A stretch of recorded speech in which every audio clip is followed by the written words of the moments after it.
You're listening to Kate of Gaia on Critical Mass Radio. The game is up. Now, it's our turn.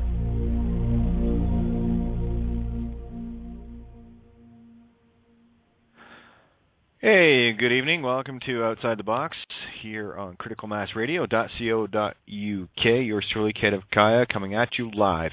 Well, it's kind of hard to come at somebody dead, oxymoronic statements. But we got to live with them sometimes, but at least we can laugh, right?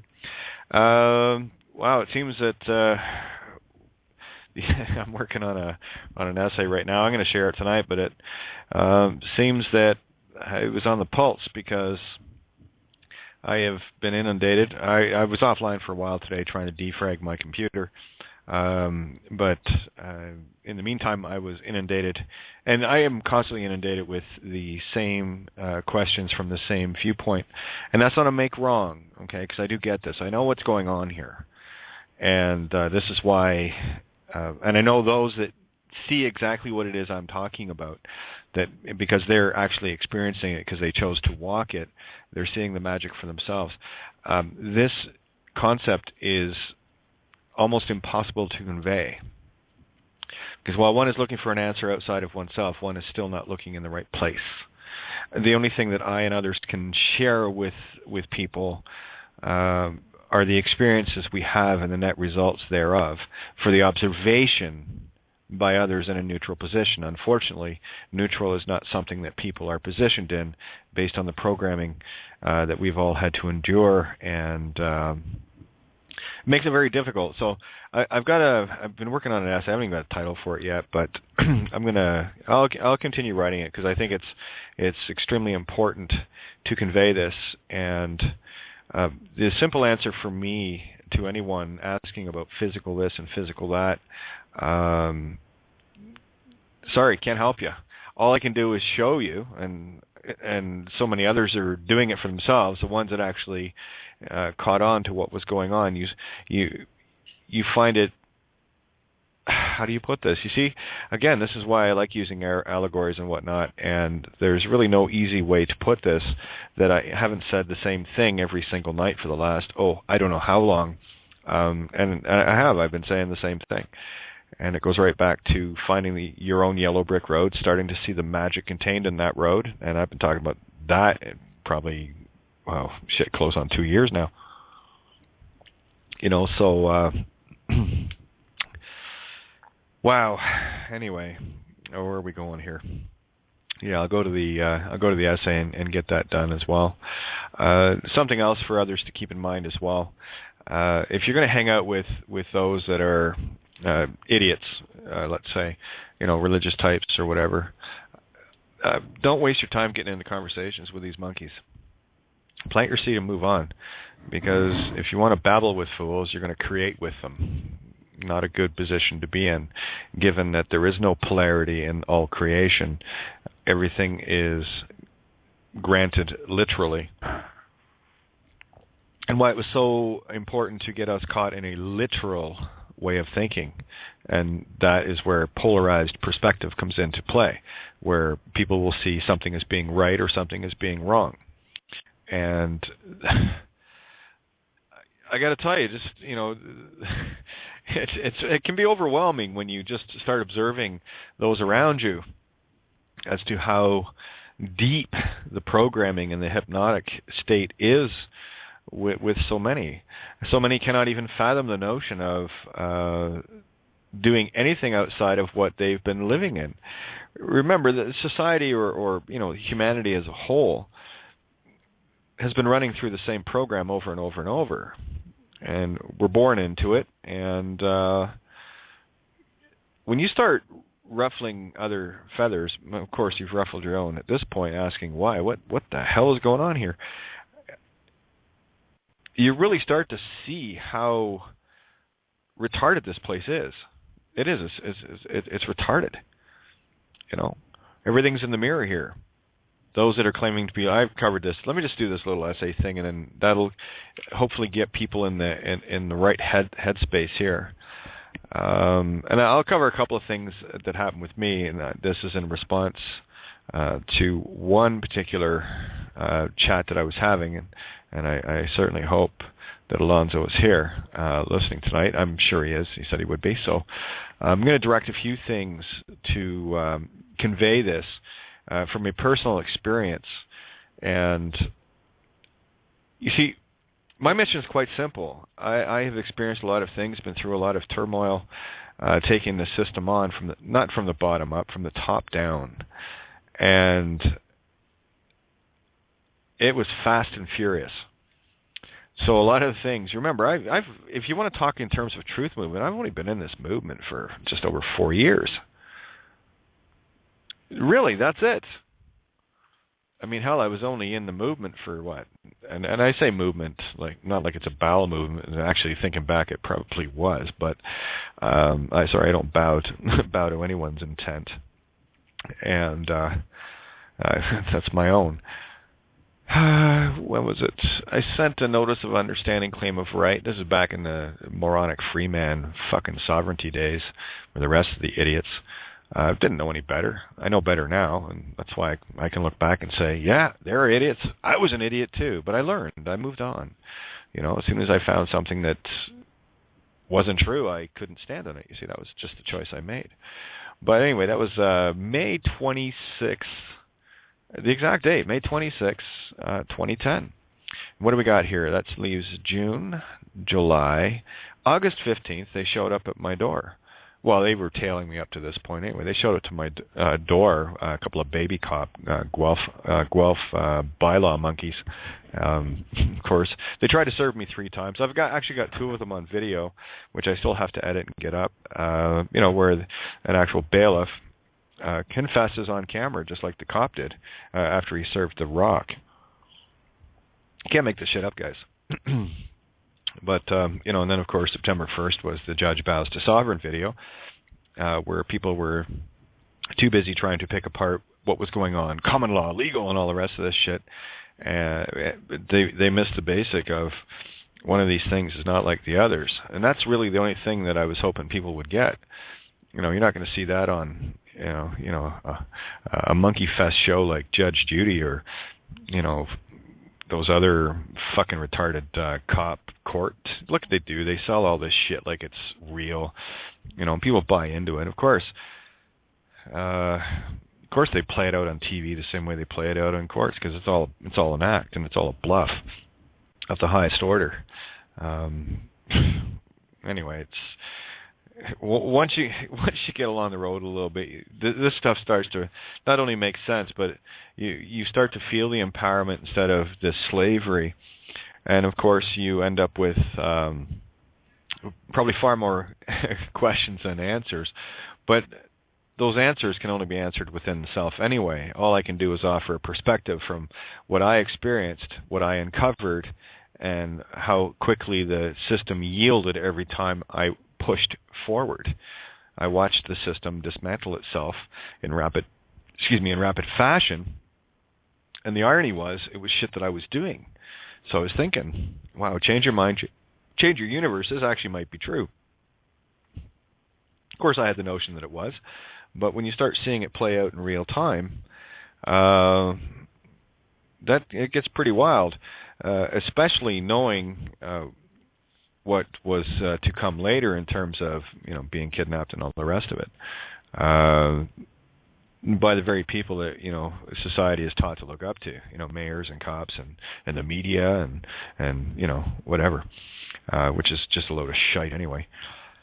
But I'll call it out in no uncertain terms. For those that come to this table, I don't think they expect anything less. And sorry, when you are in a position of, and I say that tongue in cheek, I never apologize for truth.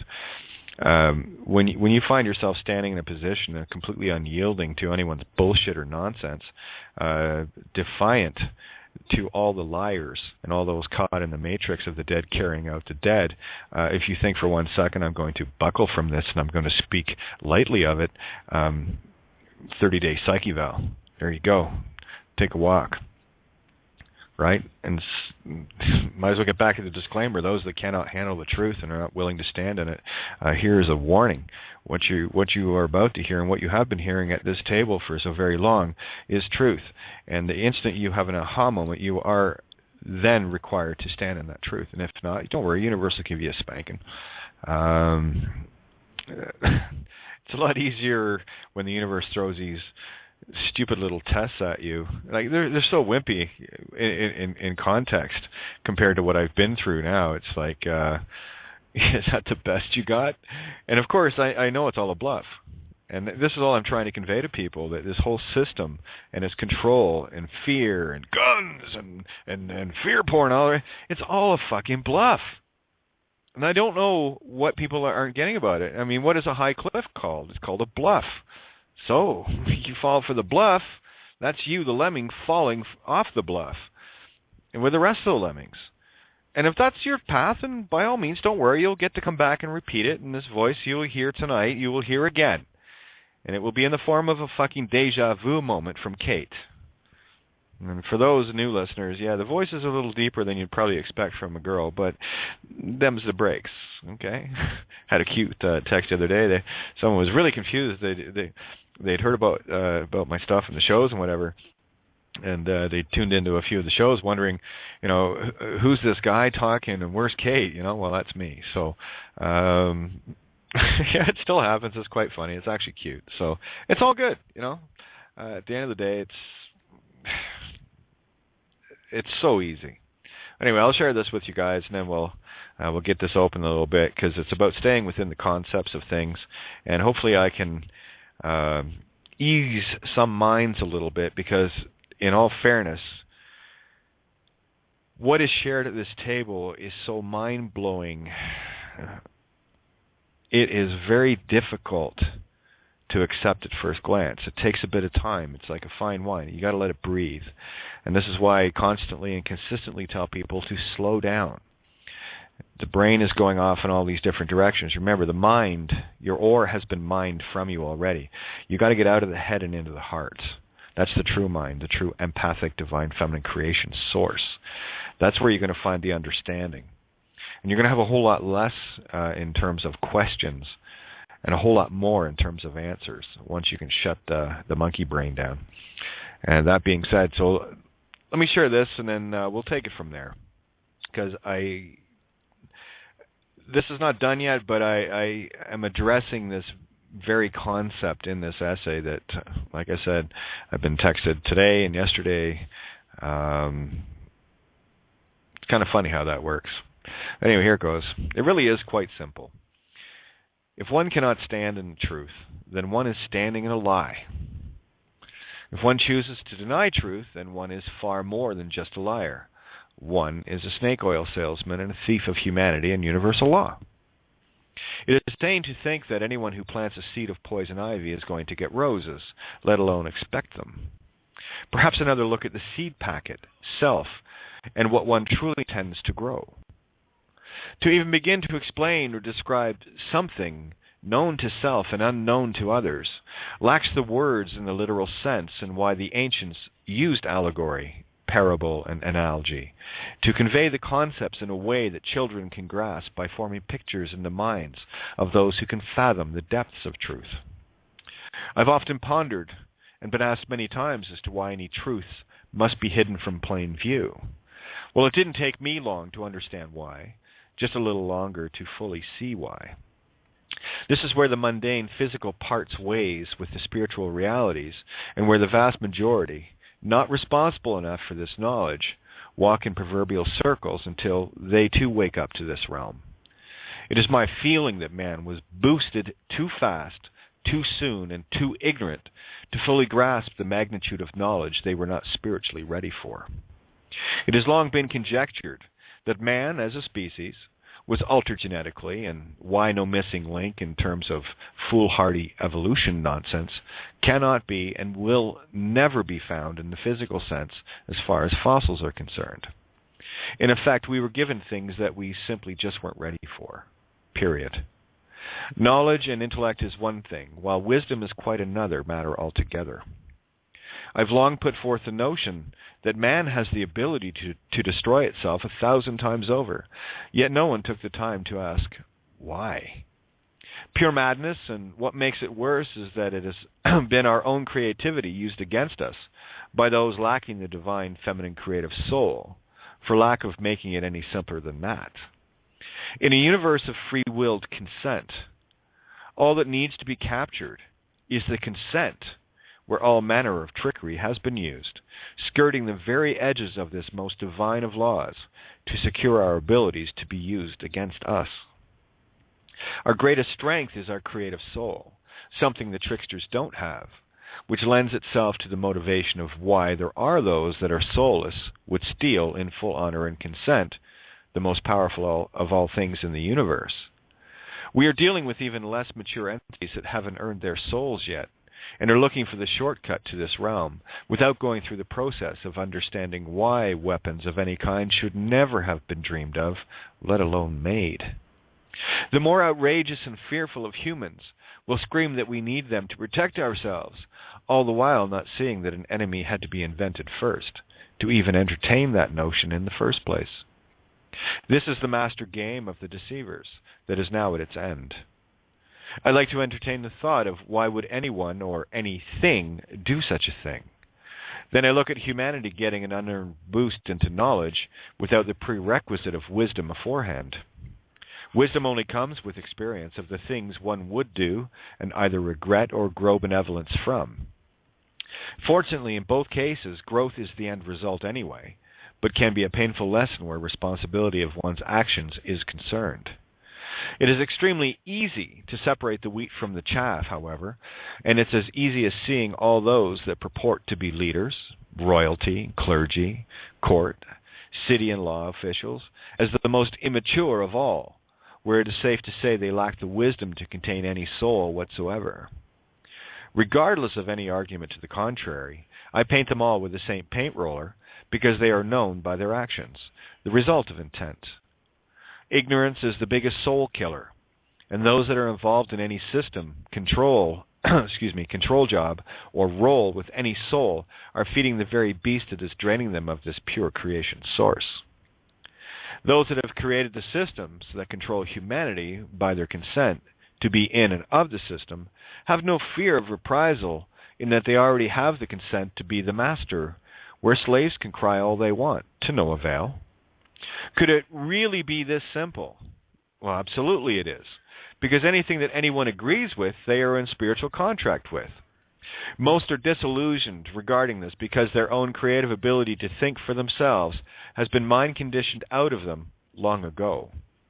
The schools and churches get their claws in us when we are very young and toss out gibberish and fairy tales and mess with fear to make sure we may never doubt their teachings.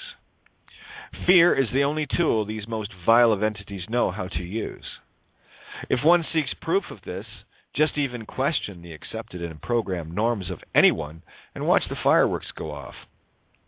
In short, humanity has been covered in so much bullshit, it's a wonder that any of us woke to this at all. Remember, the truth flies directly in the face of everything you've ever been taught to accept as normal, so don't be too miffed when you get lots of reaction from those closest to you. Such is the power of this fear. Humanity are as lemmings, gleefully heading to the cliffs, and get quite irate when been told this truth. This is the glee of insanity that renders man as less than animals, and is displayed nicely in the predator-prey motif in nature. Nature is the direct reflection of the overall effect that has shredded this most wondrous of realms into nothing more than a dog-eat-dog cesspit. If you ask a deer about its reality just prior to it being shot, it will likely tell you that being hunted is a most uncomfortable feeling.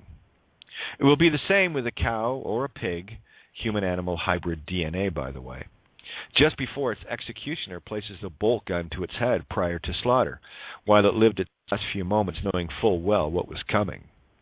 I would ask you how that might make you feel, and then ask how much fear energy is in the meat that humanity throws down its gullet. No, I'm not some reformed vegan or born-again smoker on a holier-than-everyone-else pulpit.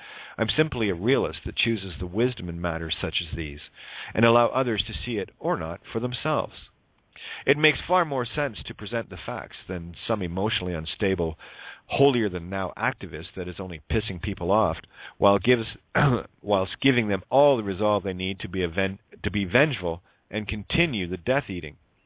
As far as I'm concerned, you might as well eat your pets if you're going to consume any animal, but then the caste system is also deeply ingrained in your program too. It's all life to me, whether it's called rover or grade A meat. This fractal continues into everyday life, and most can't even see that either. If man hunts animals, then it only makes sense that man will hunt other men, and label it with catchy phrases like war, battles, conflicts, etc., where I only see it for what it truly is: murder. I mean, hell, shouldn't you at least eat that meat too, and call it what the churches called it, to wean their minions from eating slaves, namely long pork? Yeah, human flesh, the other white meat indeed. You are what you eat, after all, and likely why anyone is called a vegetable if they've had brain damage. Those that control the system are masters of the mirror and love to attach the opposite intent in our day-to-day sayings. It goes much deeper and darker than that, but suffice it to say, we implant our own controls in ourselves with the very words we've been programmed to use. In the end, it all comes down to what we are willing or unwilling to accept any longer.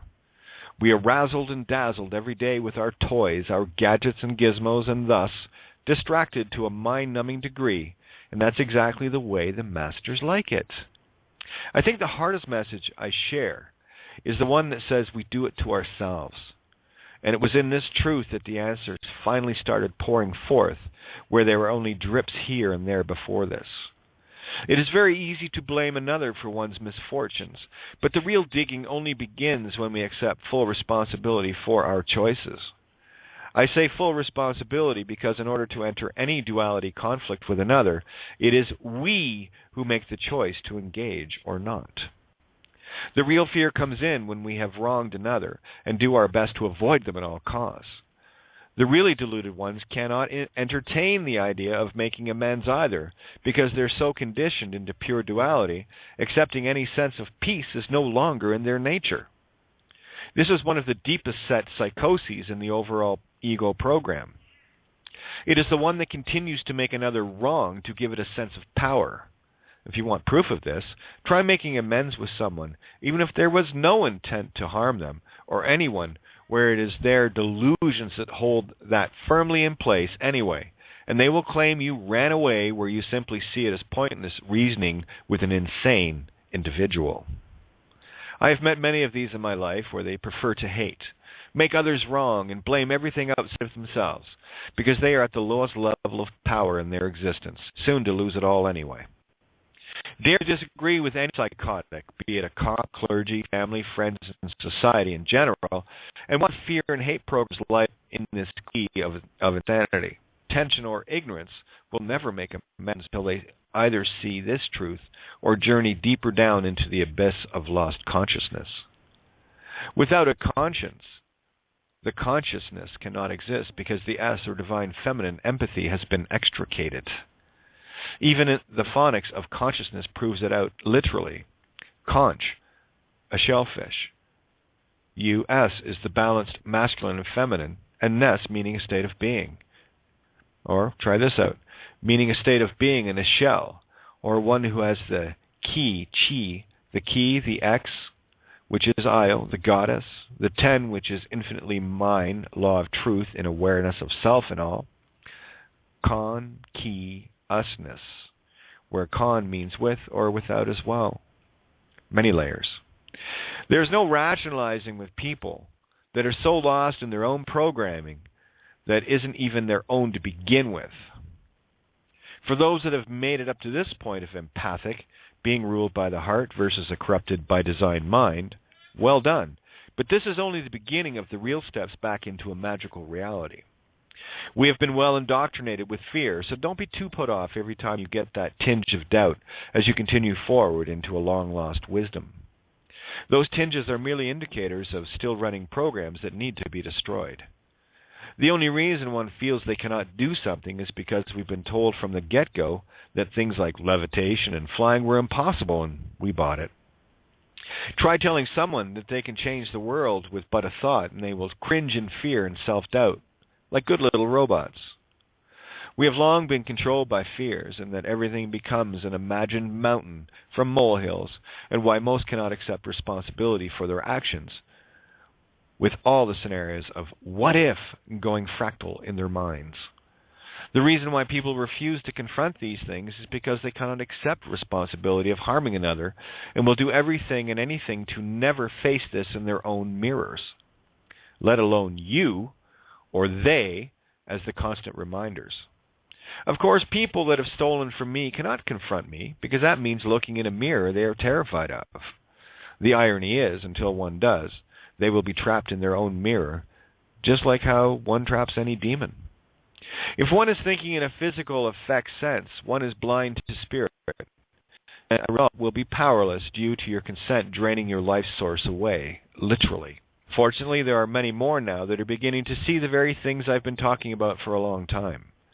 They, like me, have difficulty conveying what they know to those that cannot see this yet, and why I love conversing with those on the true road.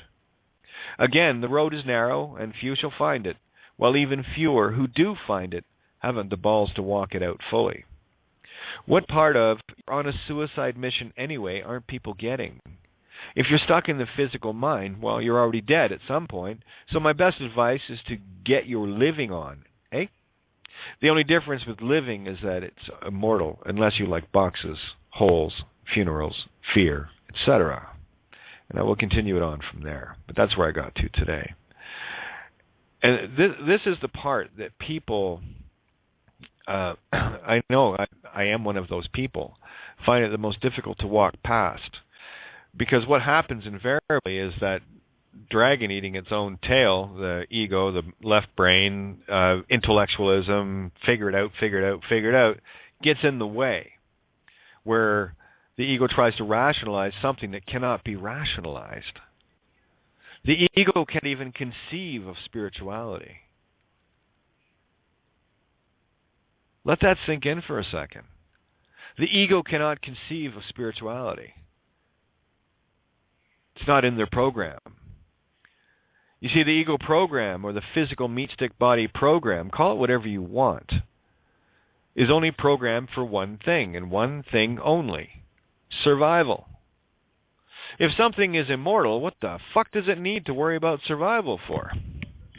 So let me ask you that from an oxymoronic position. If one was immortal and could think one was immortal, one would be immortal. But that's not what the ego is, because the ego is finite and it knows it. That's why it's based on survival. It's a physical reality. So like I said, the minute you're born, how many times you heard people say, the minute you're born, there's a finite amount of time until you drop that meat stick and it goes into a box into the ground. I mean, they've sold that all along. That's how fear works. So go ahead, tell me that's not a suicide mission. So many people live to die, when the truth is in the mirror that one must die to live. And the death I speak of, the die that is cast, the die that is thrown, die is Latin for day. You got to get yourself into your own light. Everything is backwards here. If you want to find the most psychotic people, all you have to do is look for the people that are in positions of power. An immortal, infinite God doesn't have a need for power, because it is power. It is power of the purest, highest order.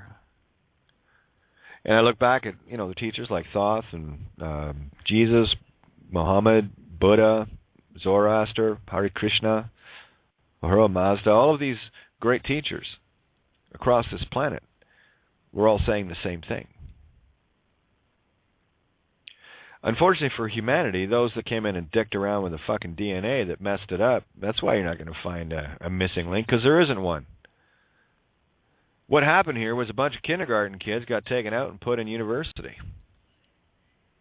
without the prerequisite of experience, of knowledge. You see it played out in shows like Star Trek. That's the prime directive: do not interfere.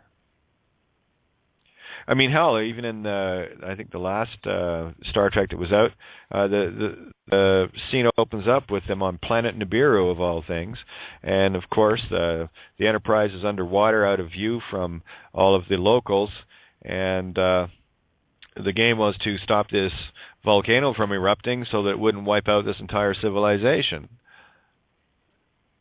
What's to say that entire civilization under natural order wasn't meant to be wiped out? This is what happens with the arrogance of the mind. It overexceeds the true and natural law of all creation. It's quite a simple thing. And what happens in the movie? Well, like typical arrogant man, one of them is in danger, so they show off their big ship to all these very primitive people to go and save Spock that stops the volcano from erupting. And lo and behold, they've played the role of God. One, not only did the tribe survive, or this race of people survive, but they also got to see something that they shouldn't have seen. And this is exactly how I see humanity. This is why humanity, in its infinite fucking ignorance, thinks that building something like, atomic weapons and hydrogen bombs and nuclear power stations, they do it, and it's the very thing that can wipe us out. I mean, you wondering about suicide mission? And everyone's walking around in the system, thinking in the system. Well, how do we do this, Kate? And how do we do that? And I said, how about you figure it out? I put it on the line. I put everything on the line. Quite frankly, in real practical terms, I'm the only one I know that has went to this extent. I know there are a few others. Again, I don't know all the details, but I know there's a few others out there that can pretty much say the same thing. They're all in. And that's the only way you're going to find this road, let alone fucking walk it. It's not for the faint. It's not for the weak. It's not for the pussies. It's not for those that still think there's an authority outside of themselves. This is the game of gods or slaves. It's entirely up to you. This is a game of wisdom. I know lots of people with incredible amounts of knowledge, but not a fucking scrap of wisdom. Now, you'll find most of those types, by the way, in universities, and they're teaching kids in school. They're the free man types, still teaching legal shit, still talking in terms of constitution, still talking in terms of money. I don't care whether it's Bitcoin or Fed Reserve notes. It's all the same to me. Does it smell like a system? Does it look like a system? Does it act the same way? Well, there's that problem of insanity again, trying to do the same shit. Rose by any other name, still a rose. I don't care what you call it. Still a rose. So a system by any other name, be it Fed Reserve notes, Bitcoin, Nasara, Opt, whatever, legal, anything, it's still a lump of shit to me. And really, for me, that is probably one of the more profound wisdoms that I've come across, when you start seeing it from that context and start understanding it for the first time as to what it is. And then you have to look in the mirror and see how much of this system you are partaking in. And what is the intent? If the intent is about self-gratification, and I got to tell you, having a home and a family and all, that's all self-gratification. It's all physical driven. And that's the trap. I can hear the egos going ping, ping, ping right now. Well, how is it? You're still thinking physical. You're not seeing it from an immortal perspective. That's called conditioning. You pop out of mama, you're born. You're a boy, you wear this. You're a girl, you wear that. You're white, you're this. You're black, you're green, you're orange, you're Christian. Look at all the divide and conquers around you, and tell me that's not put there to divide and conquer and separate as humanity as much as possible. Think about that. I mean, look back over your lives and look at buying the bullshit of CNN and all this other stuff, somehow thinking that a war somewhere else is necessary, murdering people that, 1, you've never met, 2, you probably never will meet, and 3, never had a fucking intention of harm against anybody. And there we are, waving the flags. We're patriots. We're this. We're that. We win. No, you didn't. Well, yeah, you did. You win. Depending on what part of it you played, you will determine how many times you got to go around this merry-go-round. This is the game of wisdom, and there is a lot that cannot be put into words. These are things that have to be self-realized. These are the self-evident truths within oneself. And when you get past the doubts and the I believe of Pisces, you start stepping into the trueness of Aquarius, to know something. So instead of trying to believe something or not believe something, try to know it or not know it. If one has to believe something, then one has already introduced doubt into their psyche anyway. You're already polarized. I know that if I jump off a cliff with the rest of the lemmings, I will perish. I don't believe that. I know that. So I stopped walking with them. And of course, the crowds, the lemmings, are all pushing towards the bluffs. Because they love their bluffs. That's why the masters of them use them. I've had a few people contact me today with regards to them seeing their own magic, literally repelling things before anything even gets close. What were the two? I think Borean was one, and Shanman was the other. There was a couple others as well, but those are the two that come to mind immediately. Yes, this is very difficult to believe, but you're not supposed to believe it. You're supposed to know it. Again, the leap of faith is the one that is filled with doubt, and I believe I can do it. It's I think I can, I think I can.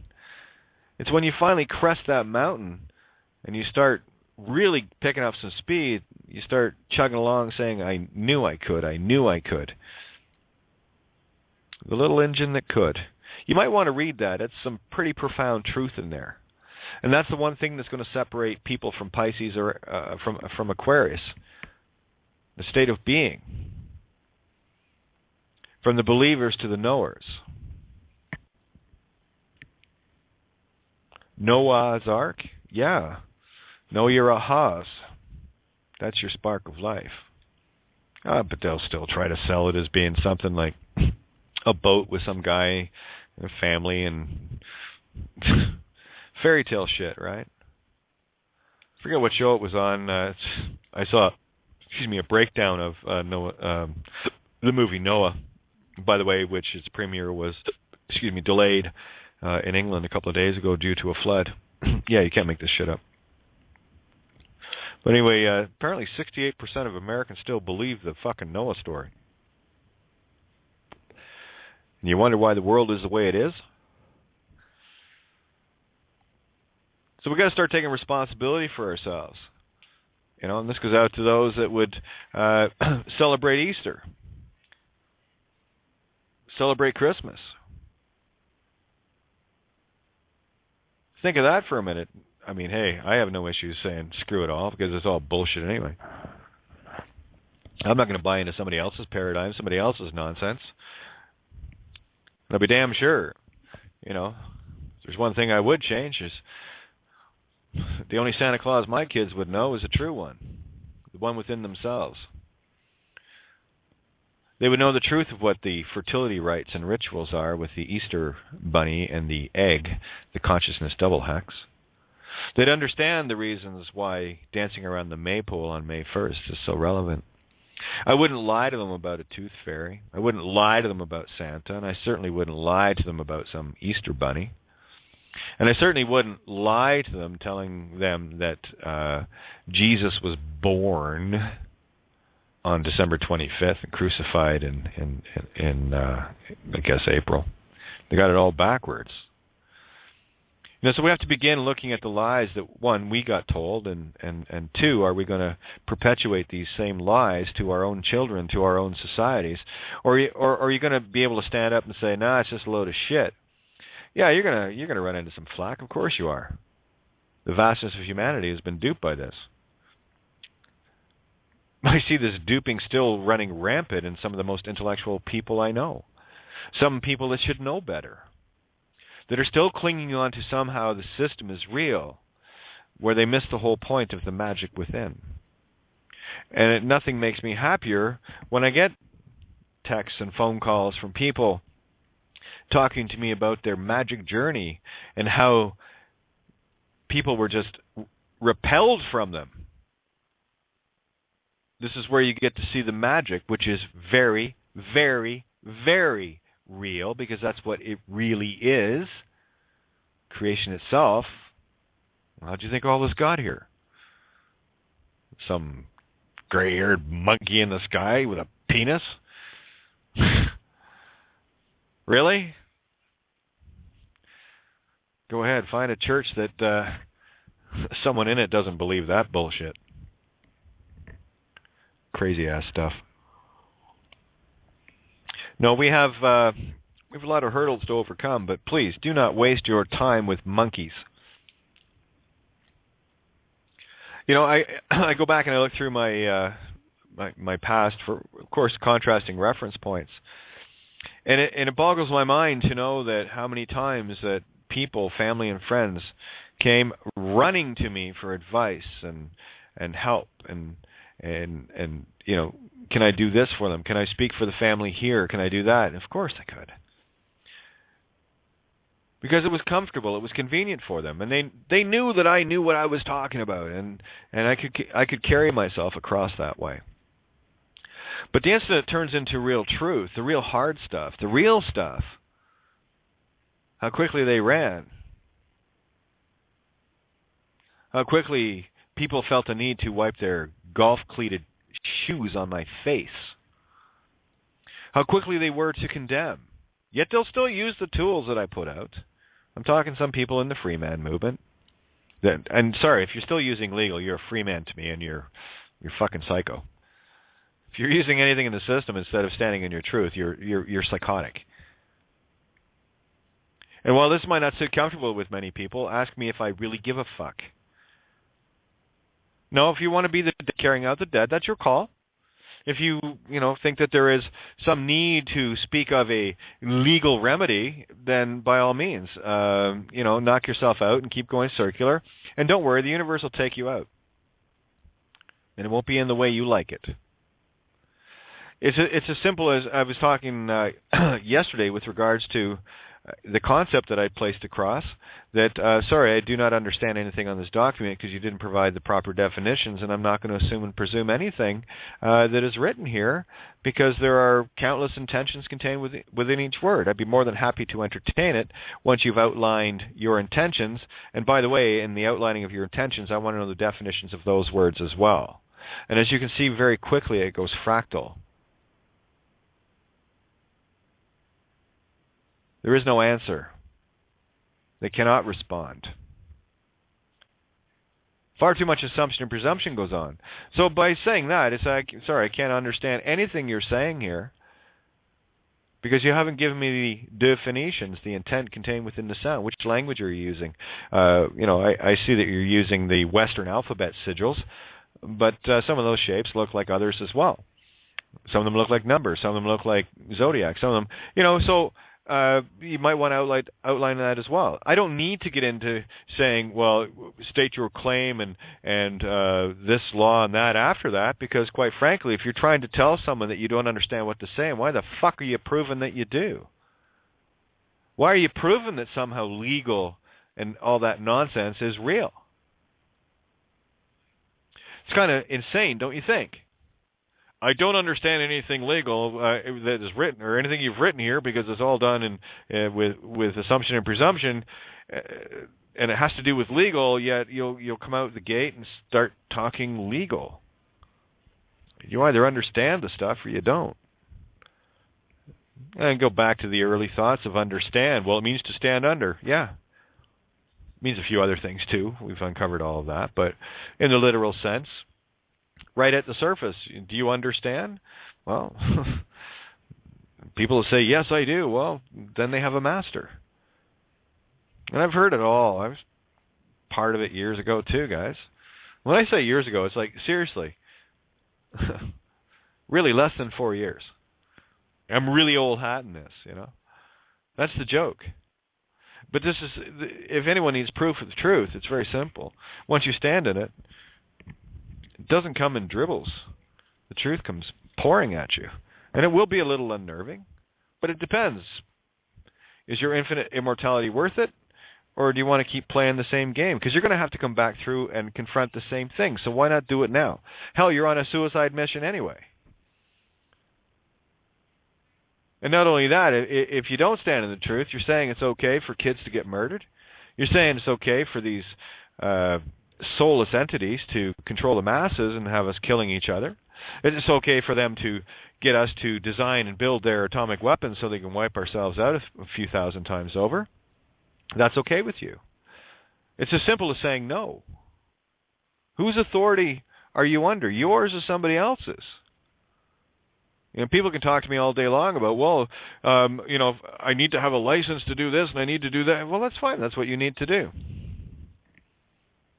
It would be very simple for me to just turn around and say, yeah, I'm done. I can't handle the stress of this anymore. I just go get a name and get back into the game and, you know, tell all my family that I was wrong, and that would be a pure lie. That you know, and start again, and might as well get some knee pads and head down to the Guelph police station. I wouldn't need to get any because apparently every cop there has them, so including the chief. The only difference is no one knows whose dick the chief is sucking, or the police board in Guelph, or the mayor, or whatever. But I assure you, in their official titles and all the rest of it, somebody's sucking someone's dick slightly higher. Somebody's staring at somebody else's asshole slightly lower.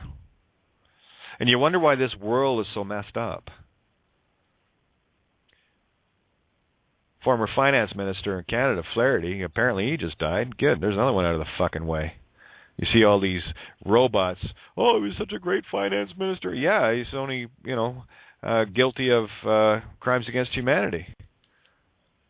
One, by keeping the illusion alive. And how many children died while he was minister? Oh, but you know that'll upset people and upset the apple cart and the emotions. And I don't give a fuck. If you're a murderer, you're a murderer. If you go along to get along, then you're going along to say it's okay that people die. It's okay for countries to get invaded. It's okay for children to be starving in the streets. It's okay for homeless people. It's okay for banks and all the rest of it to steal people's homes based on complete and utter deception. And well, dare you step out of line by actually showing it. And hell, they might even, like they did with me, they might even throw you in jail. You know, they might even give you 28 days solitary to think about it. And I did. I thought long and hard, and I said every fucking step was worth it. Bring it the fuck on, asshole. You want to play with this goddess?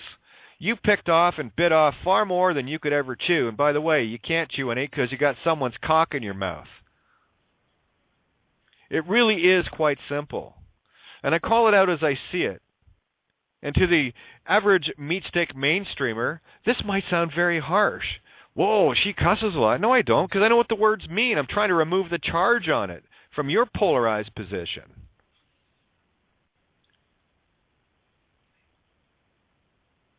A cuss word only exists because somebody agrees that it is. I know it isn't. It's a sound. I'm sure if you walk through mainland China, somewhere out in the rurals, you say, fuck, someone's going to come walking up to you with a duck or something. Or a branch off a tree. Oh, fuck, here. That's what you look for, right? So what is it? It's a fucking sound. It's a spell that was cast within it. These are pure sounds, too, by the way. Fa, intent, unconditional love, spirit. Fuck, F-U-C-K, fa, the note of the heart, U, intent thereof, C, unconditional love, note thereof, K, which is ka, spirit. So go ahead, tell me what's wrong with that word. Don't tell you what's wrong with it. Somebody told you there was something wrong with it, and you fucking bit it. You believed it. Yeah, could you see me in a church? Yeah, well, they certainly clear the building, that's for sure. No, I have no rules because I broke them all because I'm using them all. I used to tell my daughters, as soon as you get a handle on the English language, then you can abuse it all you want. That's why I do, because I have a handle on it. I know what's going on. Actually, I know what's going on in all the languages. The one thing we forgot to look at. Oh, that's right, because you can't see it, apparently. Sound. Oh, but you can see the spells, you can see the sigils, you can see the shapes. And these are all designed with certain intents contained within the shapes, because light is sound, remember? You're hearing with your eyes. People call it seeing. But you're not seeing. It's a past tense, right? Seeing, the act of looking at something. Well, it's already in the past. We talked about the Esther. Up to 15 seconds even. Thank you, D. The only time you create anything is when you open your gullet, and all that shit pours forth. And if you've got nothing good to say with good intent behind it, then shut your fucking mouths. You babble with fools, you create with them. Pay close attention to that. The 0-point creation field doesn't have polarity. You say egg, it makes an egg. You say fuck you, it makes a fuck you. Depends on your intent. And that thing is going to come back around and bite you in the ass, or it's going to pat you on the back saying thanks. So what are you creating?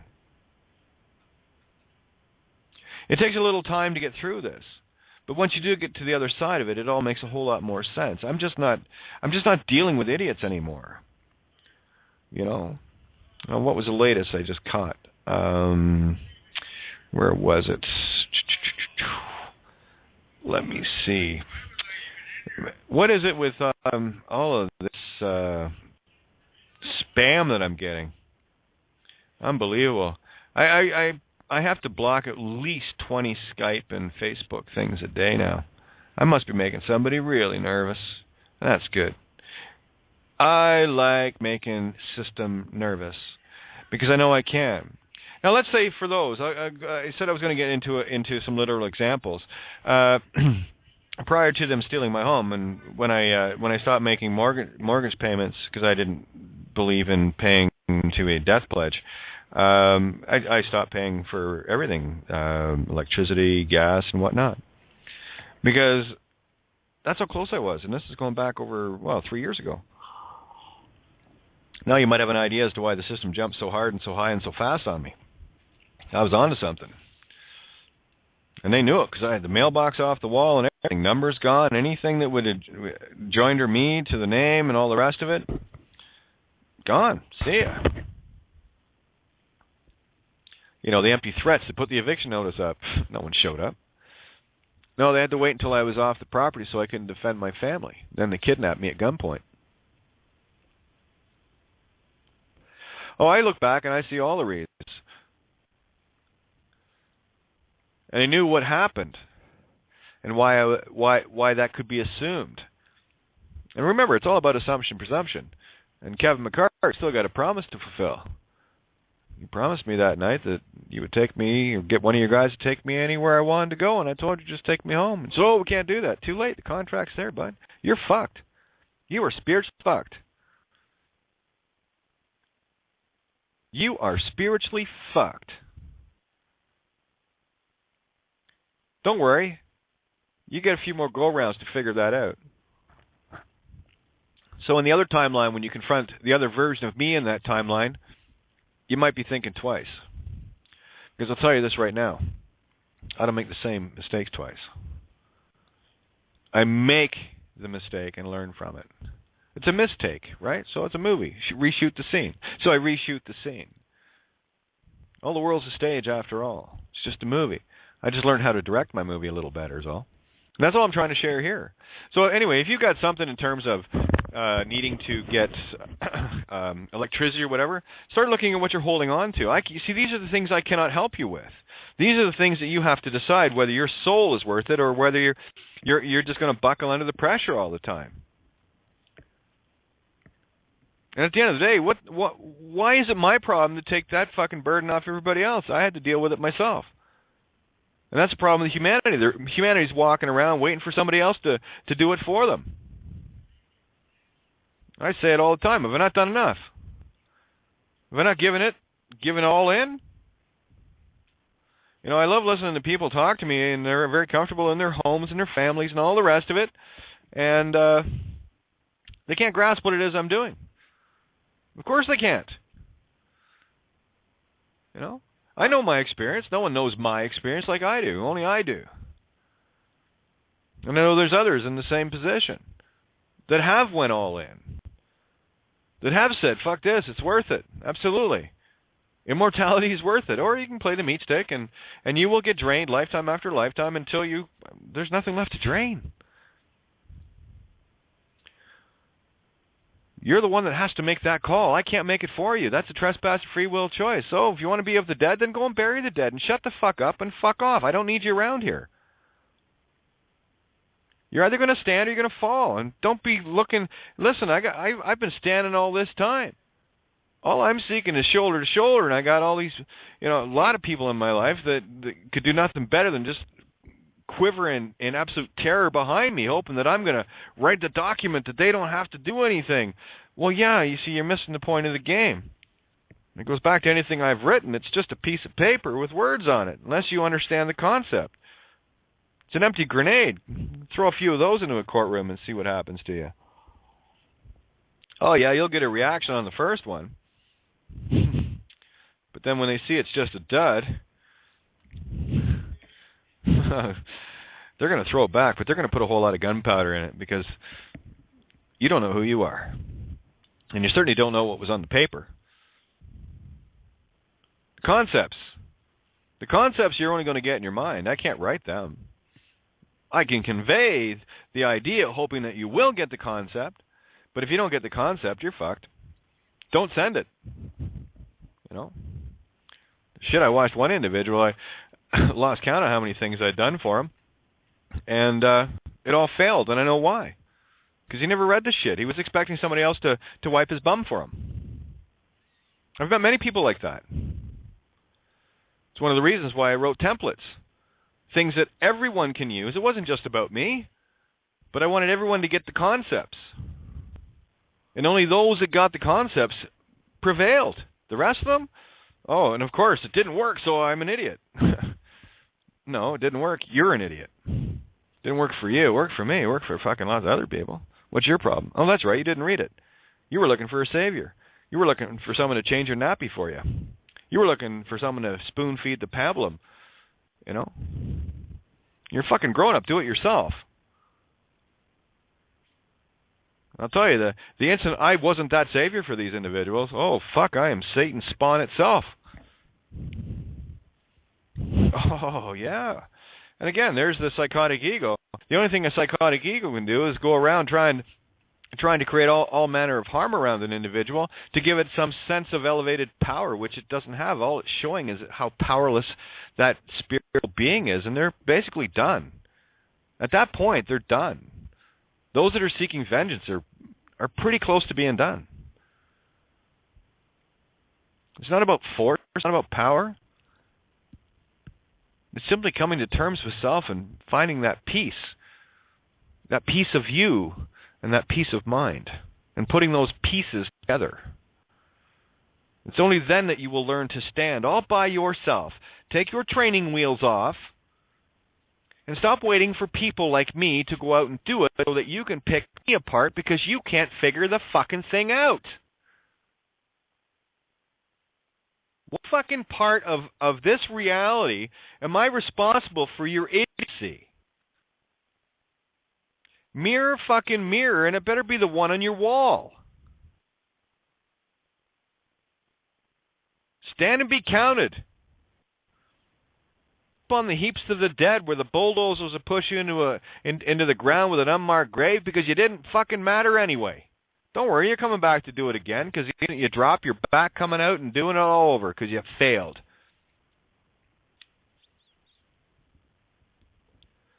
Good thing is we only have forever.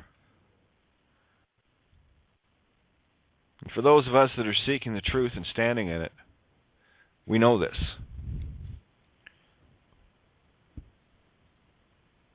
It's a simple choice. And you will not see the power until you just simply step into the truth. This power, this wisdom will not be revealed to you until you stand in the truth. You're going to sit across a table with someone playing cards and they're the only one throwing money on the table? And you're going to expect them to play when you're not putting anything in? What would you do? Put that in the mirror. You wouldn't play. So then why do you expect someone else to? The truth is an all-in game. You're either in or you're out. You in the game? Or are you the game? Are you playing the game or are you being played by the game? It's time to pull up the big boy manties and the big girl panties and suck it up instead of sucking off the whore system.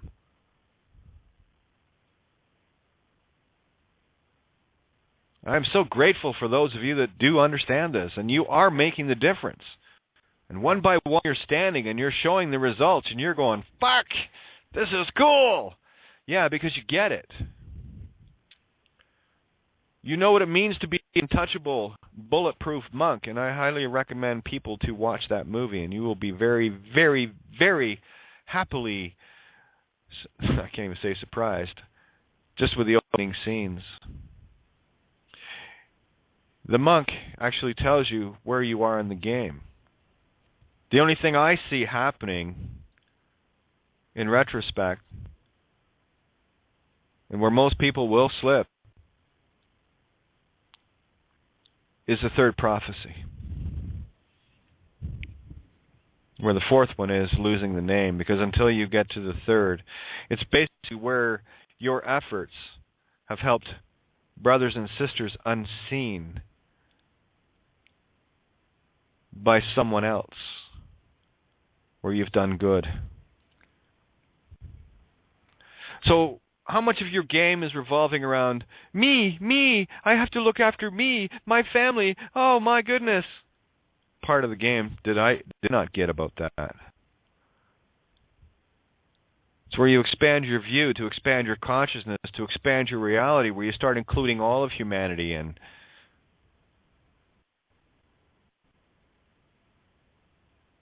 My own children that have shunned me are as important as any other child or anyone else on this planet. And that's the only difference that I see with people. Most people are too busy self-serving themselves, keeping up with the Joneses. Well, I can't lose that because, yeah, because your program says you can't. The soon-to-be-dead ego, rotate back through, is only interested in survival and comfort and satiation and lust and greed and climbing over the backs of others and looking the other way when someone is getting raped or having their purse snatched. Or better yet, you might be one of the ones standing there with a fucking camera trying to get videos so you can get a really good score on YouTube, instead of walking over and clubbing some of these monkeys to fucking death like they deserve it. Dead Bioborg anyway. The whole system, by its own definition, is dead. You're not killing anything that hasn't already consented to be dead. That includes popes and queens and cops and lawyers and judges. They're giving a name. They're spiritually dead. They've consented to give all that away. And that's even assuming, which I can't at this point, that they have soul. Like I said before, if an old computer is broke, doesn't work anymore, it's filled with viruses, you throw it in the fucking landfill. And you be done with it. And I see that being the way of many of humanity. And they're going to do it because it's their choice, not mine. It is my wish that people can hear this. It is my wish that people can understand it. But this wisdom goes far and beyond what most people can fathom, because they're still caught in a program and they have no idea of anything beyond the physical reality, because it has been ingrained in us so deeply, indoctrinated into us so deeply, programmed into us so deeply, that we forgot to learn we forgot the fact that we actually know how to fly.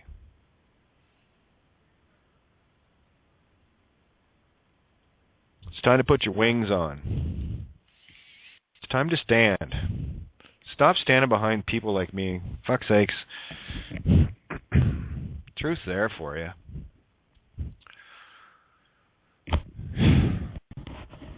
The good old days when somebody come up and ask you for a smoke at high school, and you say, "Here you go." She says, "Oh, you got a light?" "Oh, yeah." He says, "Oh, you want me to smoke it for you too?" Welcome to humanity. You know, a bunch of spoon-fed fucking babies. Baby law mine. Babylon. Funny how it works, isn't it? Yeah. Not only that, they like to shit in everybody else's diapers too, and then point the blame somewhere else. Pass the buck, quick. No. There's no room for that in my reality. And that's where my mind is. Like I said, those things that I find or found unacceptable in me are no longer acceptable in anybody else. And I will call your sorry asses out for it. Because I did it to me first. And if those that have ears want to hear, great. And if they don't, great. Great line. It is the inner hypocrisy that binds us. These are the fears, the unfounded fears that control you, that make you so afraid to dare to stand up to some of these meat sticks. And all they have is bluff. And when you know your power, you will see the way the Red Sea part. You will see the cops running away from you, as has been the case with quite a few stories I've been listening to from people that get what I'm talking about. They're watching the magic for themselves, and they're going, fuck, that training is the point. She's actually right. Yeah, actually I am. Don't need to be. It's just the truth, that's all. I just accept it.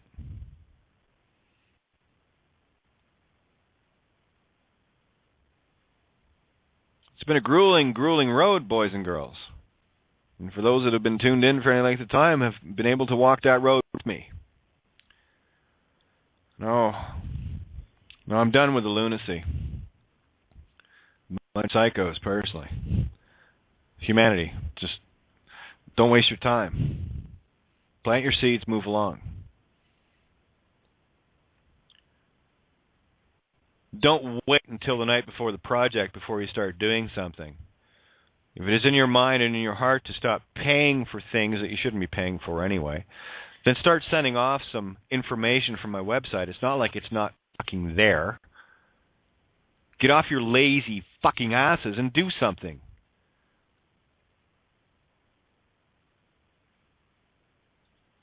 How tough is that? Oh, right. It involves responsibility. It involves actually being all growed up, not having a system wipe your sorry little asses for you. It's crazy. Yeah, I love these freeman types that are getting a check either from the government to sustain themselves or something. Nothing but a bunch of fucking gimmies. Accept your value. Well, yeah. Sure, that works. So old. Accepted for value. Rule of 96. Well, yeah. You're starting to see the spiritual realities of that. What does the rule of 9 or the law of 96? Look it up and all. But it's a spiritual clue that everyone's taking literally. Right? It's yang yin, not yin yang. Oh, they'll shove it up your yin yang. But you got to figure out that it's all yang yin. You're the creator. Clues are everywhere. And they start getting real comical at that point too. But anyway, enough of my little diatribe here. I think I've said my piece long enough. Let's get this table open. We got Mike there. Now, guys, remember tonight, no stepping all over everybody, okay? Let's try to keep it civil. Let's keep it shared. And I know everybody's excited and wants to get their fucking show and tell toys in the game, but please, be mindful. It's delayed. All right, there we go. Who we got?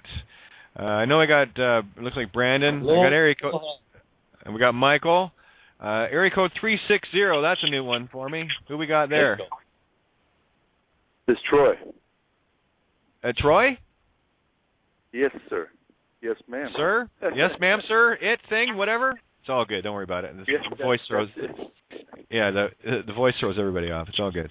I don't take anything personally. Play. Yeah, so anyway, everybody's in, so let me see. I always do that. I always open all the lines, and then it gets a bit confusing, so I'll take responsibility for that. But something else, too, guys. If you're got your hand up, make sure it's quiet in your end. Make sure there's no speaker feedback, because that's something I won't accept in myself, so I'm not going to accept it in anybody else. I've got an echo going on. That's why I'm mentioning this. So, well, let's start with Janet, because she's right there, too. Got it. Echo. Hey, everyone. I just love standing with all of you. It's really, really great. Well done, and you're walking, talking proof of the magic. It does okay, let me make it really clear for everybody. Janet, the stuff that I talk about and have shared over the last while works, doesn't it? Oh, my God. You can't even begin to describe it. Thank you. Yeah, it's beautiful. It's so beautiful and so simple, and I wish I could just send it out louder because that's how good I feel, and I just want everyone to feel like that. But all right, I love it. Well, here, let me share one from the Shan Man, okay? Yeah. So, where was it? Here it is. In the passenger seat in the car, and someone was smoking a joint ahead. We stopped at the light, and an undercover remote control monkey puppet, known as the RCMP up in the Great White North. I just call them what they are, fucking monkey puppets. Anyway, remote control monkey puppet pretender pulls up and gets out. Before he got 5 feet from me, he turns and runs back into the red-blue fraud on wheels. Yep. I barely had time to say beat it. The magic is pure. Okay. Where else? Let me see. For those that doubt, let me take care of your doubting Thomases and shred them. I can't remember where I saw the post. I think it was Borean had done it. It might be on my Facebook. Let me just check that out. Oh, here he is. It was Borean. Just had a run-in with 2 impersonators. Check this out. This is funny as hell. City Spirit Seed Police, policy officers, whatever. At the house where I sleep sometimes, which is always unnerving for any reason. As I was sitting back, relaxing, quietly smoking a bowl and, gazing out and blowing smoke out the window, the dog started barking and ran outside. Sure enough, I looked back out the other window. 1 male, 1 female robot dressed in all black. Schutzstaffel, Waffen-Schutzstaffel, you gotta love it, eh? SS. Anyway, dressed all in black with fancy shiny things all attached everywhere, like 2 black Christmas trees, with nothing but silver ornaments and a fake smile waving at me through the window. The yard is gated because Draco, the heart of Scorpio, a big black lion hunting dog, carefully inspects all those who dare even come close to the "Be Aware of the Dog" sign, posted at the gate a few steps from my door. When I opened the door, they tried telling me I called 911 or someone at this house called 911. I said impossible because there isn't any phone service here at all. I have a cell phone. As far as I know, you can't call 911. My phone doesn't have 911 on it. Anyway, I have a cell phone, but there's no service, just like mine. He explained it doesn't matter. You can still call 911 from an out-of-service cell. Bullshit. He asked, "Are you the only one here?" I said yes, and it wasn't me. I didn't call you. The male impersonator immediately referred to the dog and said he's a well-behaved dog. At least behind the fence he is, I said. He is an awesome dog. All the while, the female policy enforcer was on her cell and figured out it was the folks next door that had called. You're going to miss the subtlety if you're not careful here, folks. No name was given, and through the force of the all-universal source, no name was even asked for. Although they were under the duress of a 911 call, they didn't even fucking think to ask me if I had a name. The distraction with my big-ass black roommate, Draco, the half-Dane, half-Rhodesian Ridgeback, calmly, firmly, intently, knowingly stood his ground. In such a confident, non-threatening way, the truth was immediately clear. They had the wrong house, confirmed by Nancy, girl's quick little phone call. You can't make this shit up, boys and girls. No, you can't. And this is the one thing that is going to be so hard to get across to people. If you're going to stay in the literal, well, sorry about your luck. You're going to miss it. you're going to miss it. Oh, I got Darren just popped in here, and I got looks like Richie in here as well. So everybody's in the call tonight. Hello. Namaste, everyone. Hey, Darren, how are you? Namaste. All good? Loving it. Some call that a rant. I call that truth at its finest. Yeah, the shit that hurts cuts right to the bone, doesn't it? Yeah, well, that's the thing. Most people don't get it when the voice comes through and the energies are coming back at it. It gets stern, it gets firm. Because it's like the heart. The heart will condense when it's attacked energetically until you come to a point where you go, oh, really? Is that you? That's awesome. I love that story. That big dog couldn't even be using as an excuse for what happened. That's awesome. Well, see, this is the reality. Yeah, this is the reality we're all in, and those that see past the veil of the physical stuckness, the trap that physical is, they won't even have a notion as to what's really going on. And I got to tell you, it is next to impossible for me to share what it is I know. These are the things that you will find within yourself and nowhere else.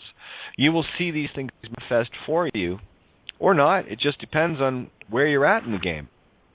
Yeah. And don't be too hard on yourself. You got a lot of programs to run through. And if there's any fear, that's just simply program. And that's, well, Kate, you say it, so yeah, well, I guarantee I've probably confronted a shit pile more threatening fear than most of the people that tune in here. Everybody put their hands up. Who's had guns shoved in their face and guns shoved in the face of those they love? Go ahead. Put your hands up. If you haven't done that, you ain't got any bitching rights at this point. Sorry, I'll claim those.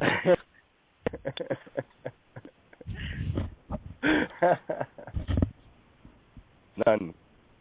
None. Because that's what the fun is. Because that's where you get to see your truth immediately. That's when you can say, holy shit, I just manifested. Instead of, if I manifest. Well, if he pulls his gun. Oh dear, she's reaching for her gun.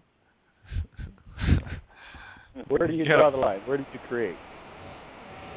You got to watch The Bulletproof Monk. It's quite funny, quite well done too. I thought it was beyond the entertainment factor. It's yeah.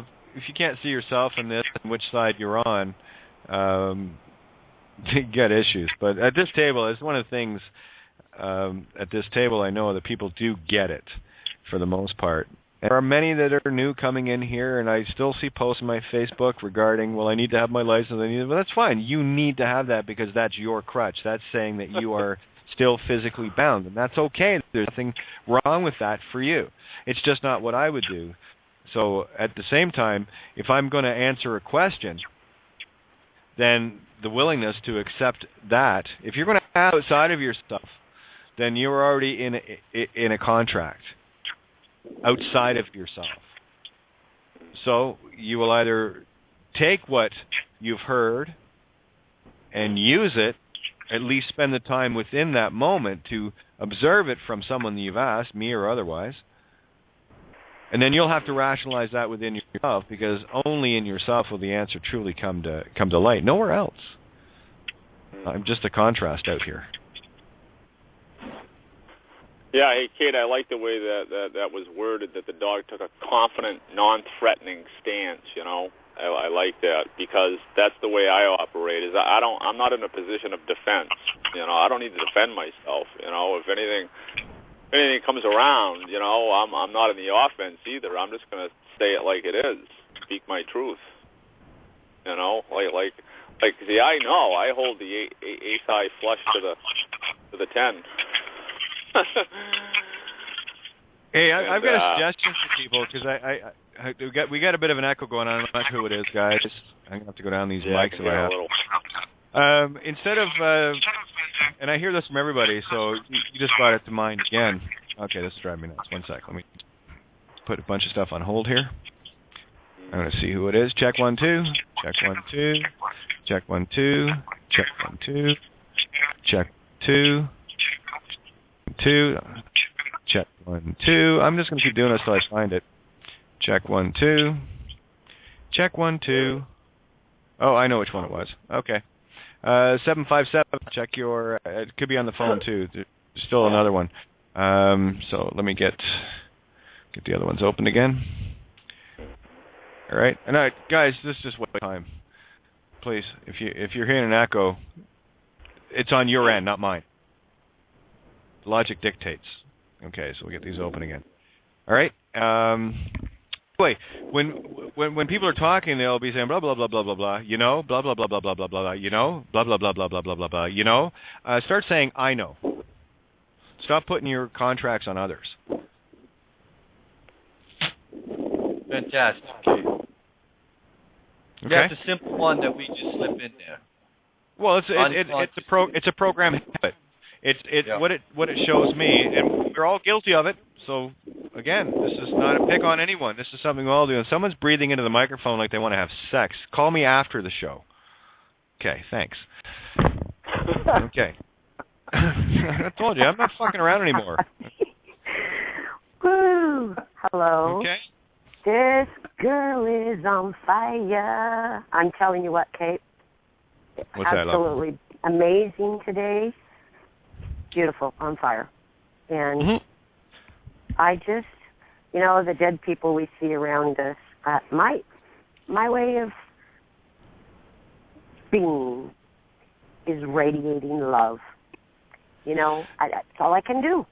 And if they don't like it, fuck them. I'm going to be me, and I'm going to radiate that love.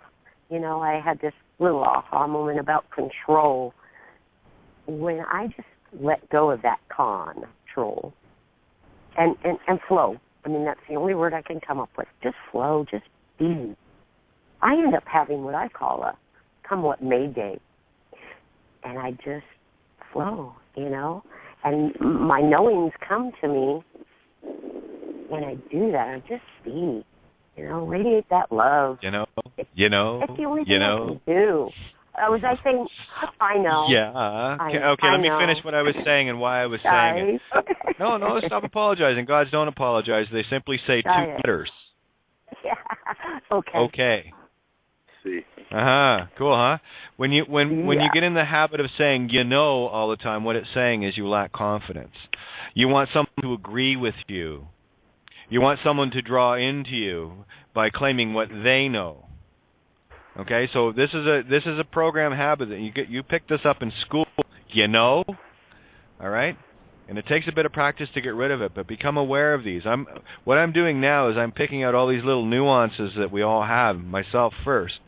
And if I say it, then you be quick to jump on me too, because I need everyone as well.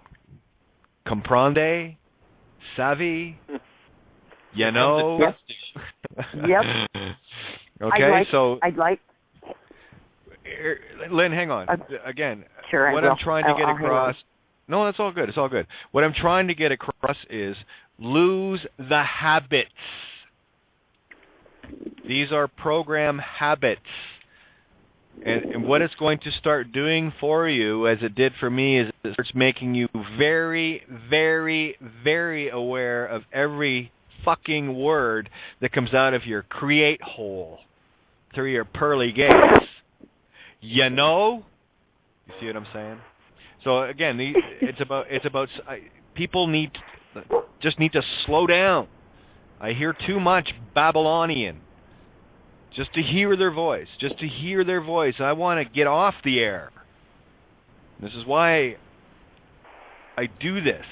It's such a perfect singularity. There's nothing I enjoy more than peace. So that being said, and thank you for giving me the tools to start showing not only me but others these little ingrained habits of program that we all need to get rid of.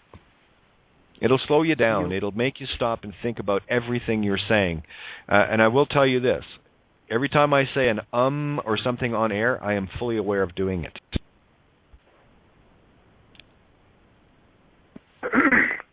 You are welcome. Eh? There you go. Very, very neat. Okay. You are welcome. And thank you. We're all welcome. What I hear is it comes to a trust issue with self, and you can when the way you clear you where so clearly explaining it, I'm just seeing that clear that the program that you're describing was one of, again, to get in the way of trusting ourselves. And thank you. And now I remember. Well, I remember back in the early days of radio, when I'd listen back to a show, and I would pay very close attention to the things that I was saying, the pauses, the pregnant pauses, the ums, the ahs, the you knows, and all of the other little nuances that we've picked up through, and it's all habit. And it is excruciating listening back to yourself on the air, previously recorded shows, and hearing this. It'll come up in shows. It's all good. The difference is I'm aware of doing it. And when I do it, I just look at myself in the mirror and go, yeah, running the program, are you, bitch? and that's what I do. I self-correct. Again, this is about tacking your course, but that's again not to make less of anybody that anyone is saying. This is, for me, it is more important to find the truth. It is more important to see beyond these veils, these habits, these programs that are so incipient within us. This is how important everyone is. The very big term for that is challenging the autopilot. Take the autopilot off. Challenge the autopilot. Hey, Kate, you know what? Talking about that real quick, the brain, I saw a thing and there was a sign, they were talking about the brain, and they say that one part of it, and it makes sense, that there's over 300 billion, they call mirror neurons, and that's the thing is what I'm reaching at is recreating, because that's the thing is of course we're going to repeat the same words we use all the time, but like you're saying is not somebody else's state of being, being the repeater, the parrot, recreating that within yourself, and that's what makes you so aware of what it is you're saying, consciously being aware of, So I found that interesting. These mirrored neurons that are in our brain,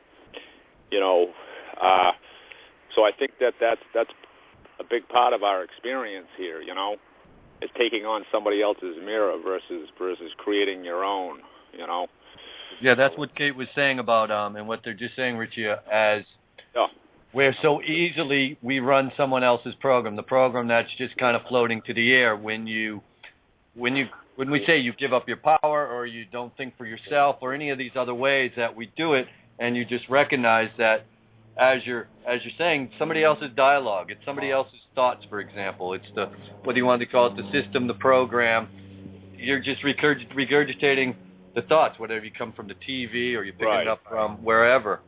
It's imprinting. Hang on, guys.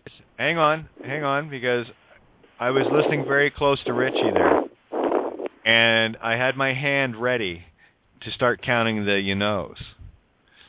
And you were doing so beautifully, and I could see that you were stopping to think about everything you were saying in the now moment, and then you fell back into it towards the end there, and you had 5 you-knows in a row. Did I? Yes, you did. I wasn't even aware of it. You know why I'm programmed with that, Kate? You're right. Hang on. This is Richie.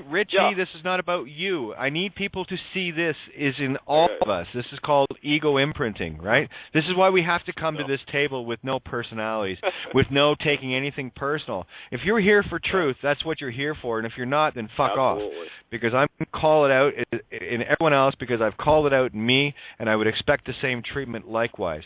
So I will tell you, though, the difference in your delivery, because you were very self-aware in the now when you were speaking, you held it, and I was going, this is great, now I can turn around and say not one single, and then you went, 5 of them in less than 3 sentences. Okay? But I could tell the difference in what you were saying. You were taking the time to really look, and you started stumbling a little bit. This is how incipient this program is. And this is so valuable, Richie, for others, and they need to see this. So thank you. right? Because I had to do this with myself. So you reminded me of me back in my early days, getting these vocal habits. And when you start removing these things, and really what it's helping you do is it moves you into the now, and that's where people need to be, or they're not going to see this while they continually run that circuit. So throw the road bump in front of yourself. Listen to yourself, all of you, listen to yourselves, and listen to the little habits of certain phrases and certain things that you say that are particular to yours. Might be regional, might be whatever. But I guarantee you will hear things in your day-to-day sentencing of everything, and there's another way to spot external ego imprints. You can call it peer pressure. If you want an imprint, you have to put some pressure on it, right? It's like being in school and the new cool words come out, and everyone starts using them. And if you don't use them, you're not one of the crew. And that's exactly how the ego imprint gets its little claws in everybody. So pay very close attention. This is why I ask people to slow down, especially at the table. That habit will be there and want you to jump in. And I know the excitement. I experience it too. Yeah, I get caught in it as well. Go figure. Right? We do this together. So let's do this together. Works a treat. Now, you know what? For the rest of the show, Richie, I'm going to sit here with a pen, and everybody, okay? Anybody that says you know, okay? I'm going to calculate it, and I guarantee you, from this point forward, if it really sank in, you won't hear another one. I'm going to make you so mindful of everything you are saying, because everything you are saying, you are creating. So if you don't know what you're saying, and you're not fully aware of every word coming out of your face, then you're not creating for you, you're creating for a program. So let's bust the program, shall we? Sounds like fun, doesn't it? Listen to the rice paper not breaking. It's awesome. You're beautifully honest, Kate. Every moment. Every moment. Beautifully honest. Yeah, I'm going to yourself. Say it. Something you brought up earlier that caught my interest. Aloha, Mike. Hey, aloha. And it was when we describe people being fearful of the truth, saying, I got to protect my family, I got to save for my family, I can't, think like that or do what you're doing, or most of the time it's just think like this, not even actually doing what we're doing. It's just when we describe some things, and I can't think like that, I got a family to take care of, and I'm like, yes, and by doing what you're doing, you're selling them into slavery. So what the fox? They're on a suicide mission, Mike, right? We're on a suicide mission. I like that, Kate. What's there to protect? Kamikaze. Well, that's it. I mean, listen, Kamikaze. you're in the game. You might as well be the divine wind, the kamikaze, right? Ka-ma-ka-say. No, there's nothing spiritual about all of Mother Creation and the spirit of consciousness, himself, herself, itself. Not at all. There's no phonics in that. We're here as ka-ma-ka-says, okay? So be the divine wind.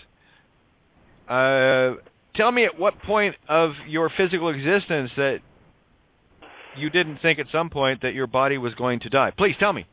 And I'm going to call you a liar. Right? So you're on a suicide mission. So how about you get on with living instead of dying?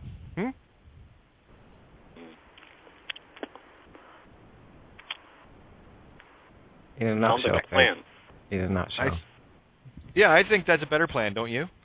Yeah. I mean, I think I could probably get a couple of yays versus nays on that one. Yeah, fuck yeah. I get fuck yeah too. That works as well. Guys, we're here. Hell yeah. We're here to stand together. Okay? Shoulder to shoulder. Isn't it blissful when silence just reigns? Exactly. And I opened up 757 again, so just let you know the mic's open. Yes, Kate, hi, this is me. MBA. Hey. How are you? I am good. I just wanted to make a comment about actually left brain program is so deep inside of us. To get rid of this shit is so fucking hard.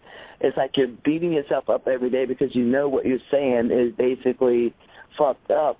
And it's like it just keeps coming, and then you go inside yourself saying silently, Cain, die, go the fuck away. And it seems like it's taking forever just to deprogram everything that you need to trash, and it's not fucking easy. It's fucking no. Yeah, do you want the punchline, though? Yeah. Here's the punchline. That program that we're all walking around in, and all of the stuff that you might feel bad and guilty about, that's the program, too. Yeah, the program, okay? So once you understand that and go, wait a minute, I was working with a broken calculator. Tell me how much guilt is there, and then you start finding, look, the ego is separate. It's not you. Bill Donahue did a beautiful show on that, talking about, the sins and all the rest of it. That wasn't you. That was the program doing it. Yes. Yeah. So when you're beating yourself up, that's the program beating yourself up. It's not you. You're perfect. I keep telling you that. Fucking joke. Now you know the punchline.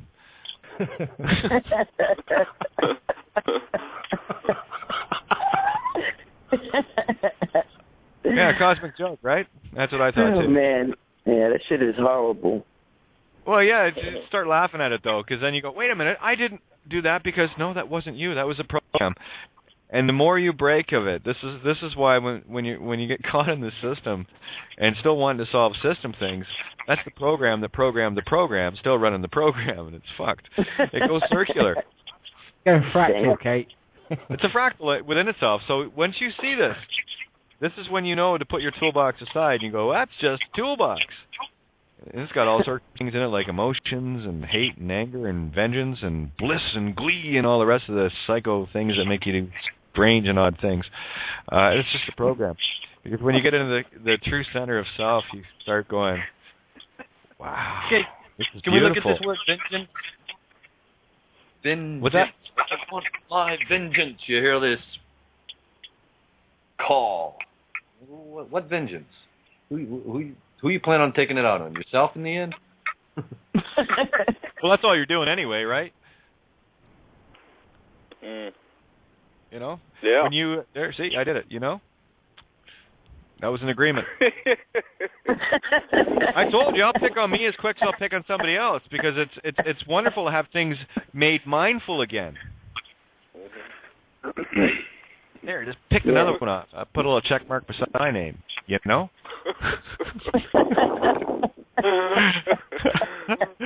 Wait a minute. I'm a perfect hostess.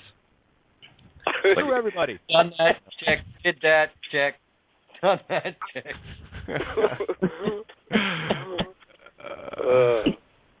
Now you know why the other few nights I just walked away from the table. I said, I'm done with this.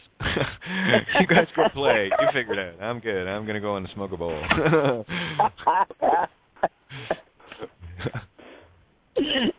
But it feels good to get rid of it, right? And by the way, here is I have to put this out there. Here any time this kind of stuff happens, I'm just going to call Steve in.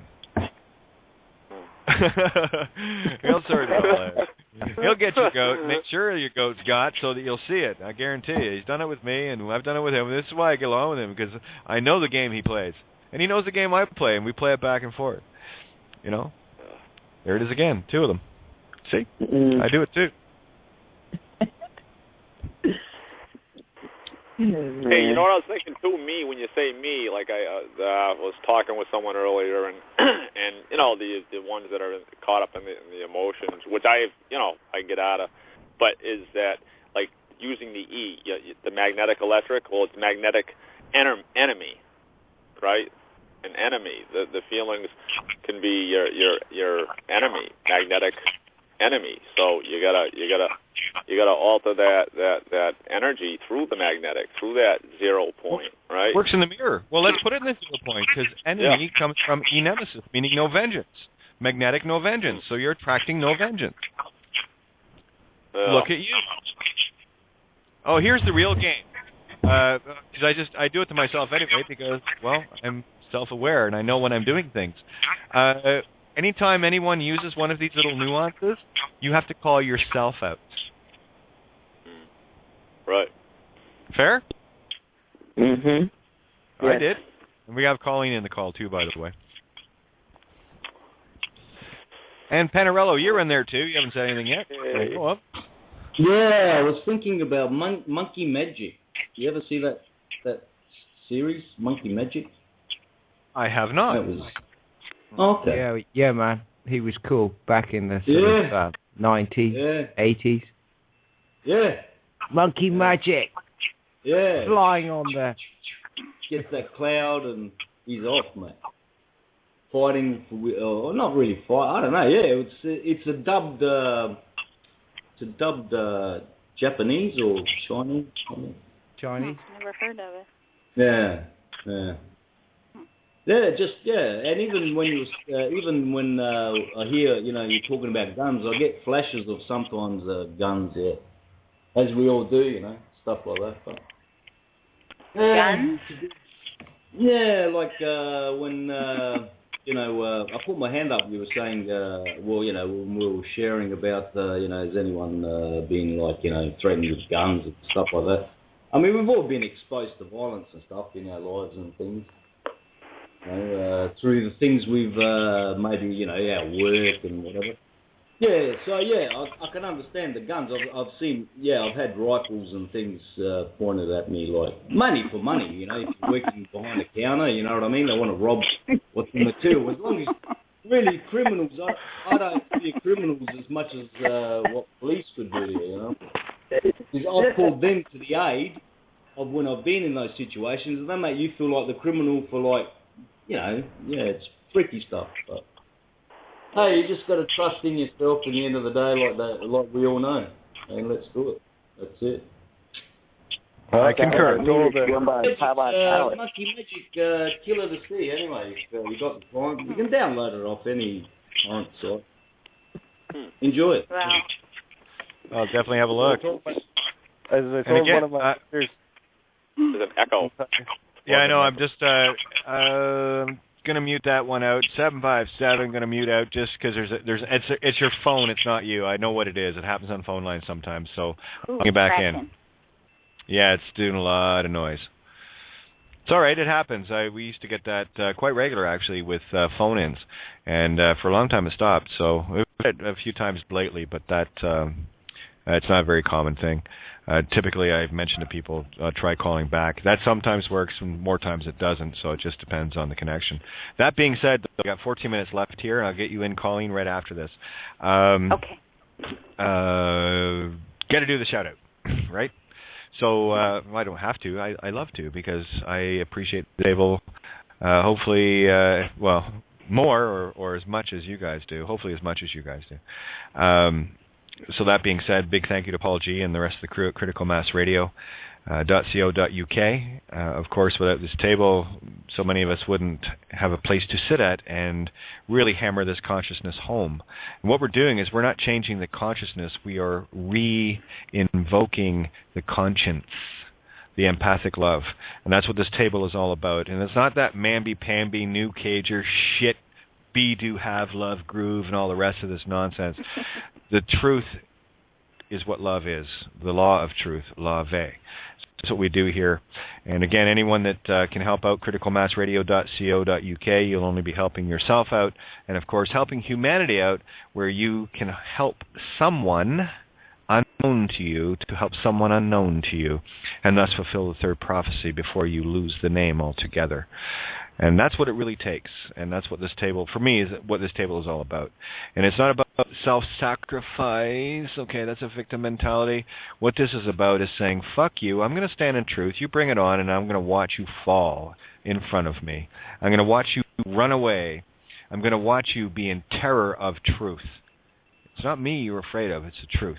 And that's okay, because I'll tell you, I know many of you, myself included, we've lived through our own experiences, our own fears. It's time to move on from that.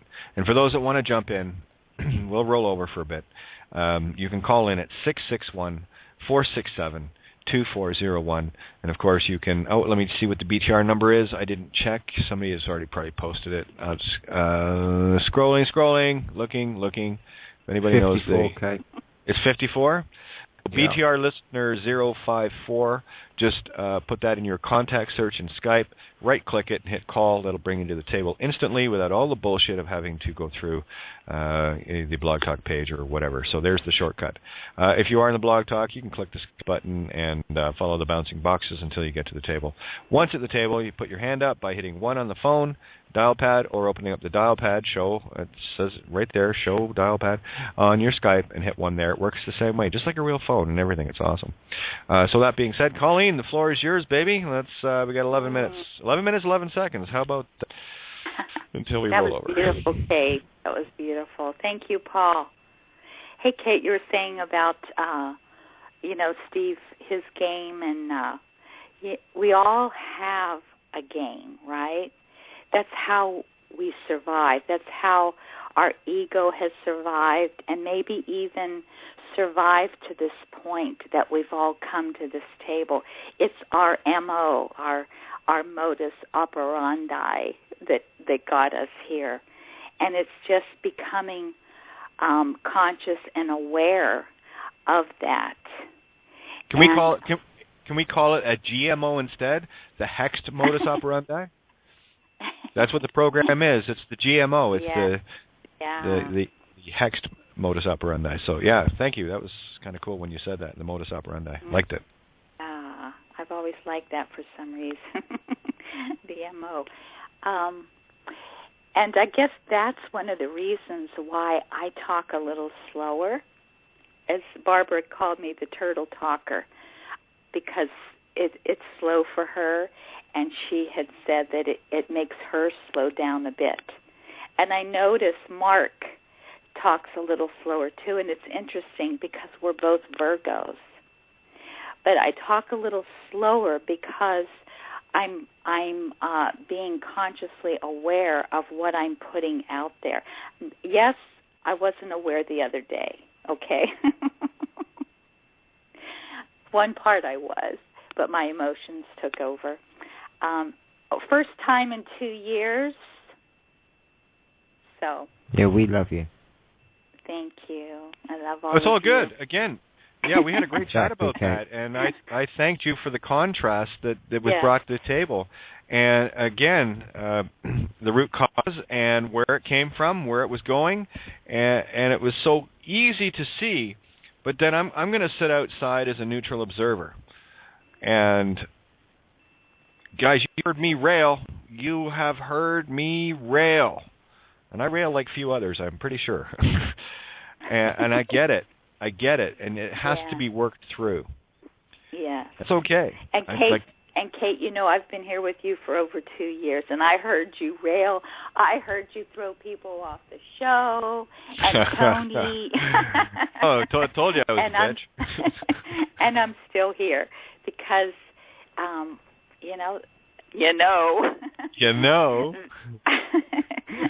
I love it. That's all part of this coming together and just bouncing off of each other and still loving each other when we do trip and fall. And it's interesting when you do trip and fall, those that are there and stick their hand out to kind of nudge you up, and the nudging in those really true, pure people, that they want you to know that you got up yourself. It wasn't, they didn't help you. You know what I mean? It's like it was really all you anyway. And then those that like want to kick you when you're down, and still loving them because it is all a program. It's those broken pieces inside them that when somebody's down, it's like, yeah, I'm going to kick it, because they're actually kicking their own broken pieces.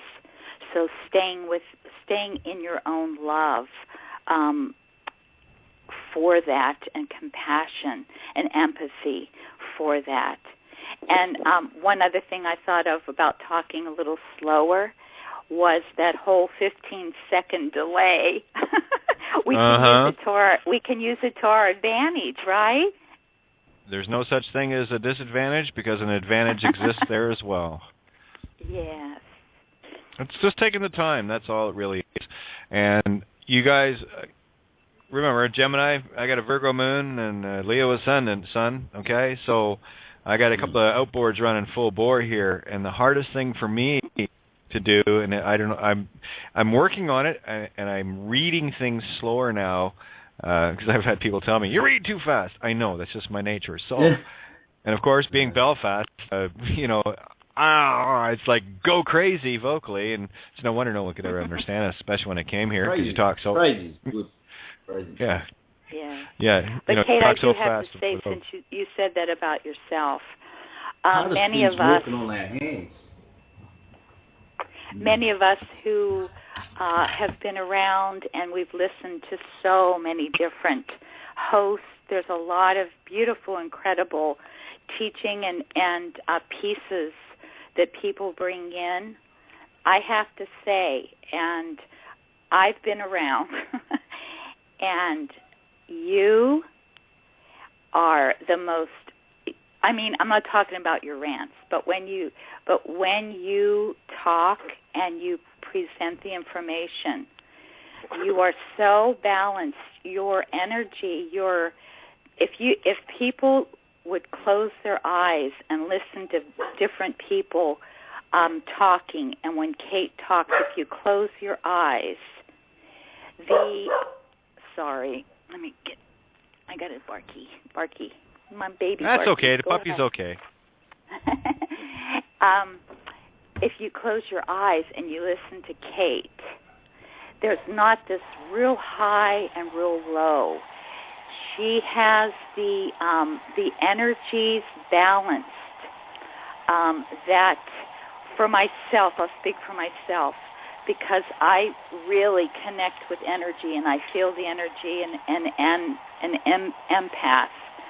And when Kate speaks, the energy is so balanced that it goes through my being and through my energy field, so balanced that there isn't that chaotic energy that I feel with so many other hosts and people out there bringing in information. It's not that their information isn't valuable and incredible, but when Kate,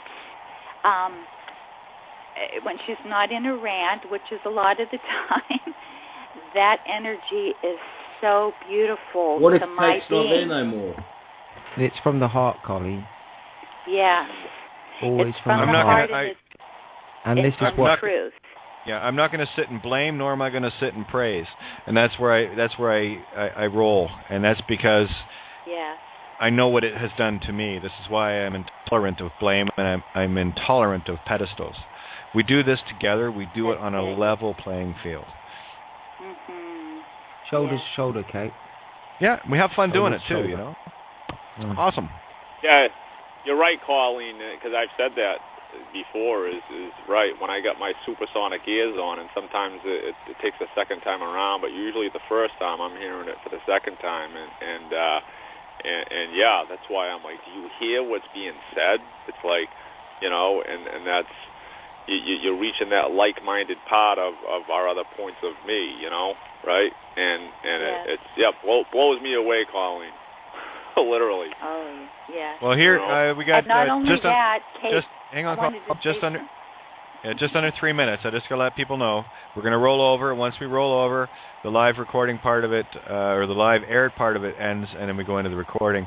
And hold your thought, Colleen, because there was just one thing I wanted to bring up here, and this is because it comes up on occasion, especially with newer people listening, and it goes like this. Okay, I heard you just explain the voice thing, but I'm still confused about it. Laughing my ass off. Well, yeah, I'm transsexual.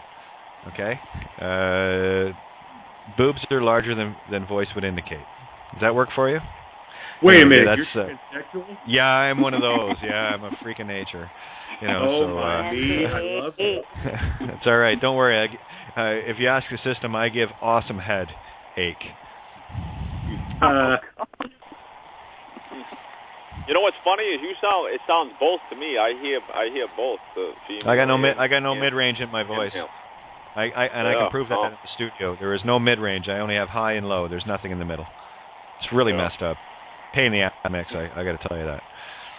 But Kate, it feels like it is in the middle. It's because it feels so. I can only speak for myself. You're hearing the spirit. That's what you're hearing. Yes, it feels so balanced in my being. The physical has the high and the low. The spirit has the middle. Funny how that works, isn't it? Mm-hmm. That's why I couldn't mix it. Hard to mix spirit in the studio, I guess. Well, it comes out in the songs, hopefully. But there you go. Something really loud. Yeah, I got a real hiss. I'm sorry, that's check me. it out. Oh, is that you, Tracy?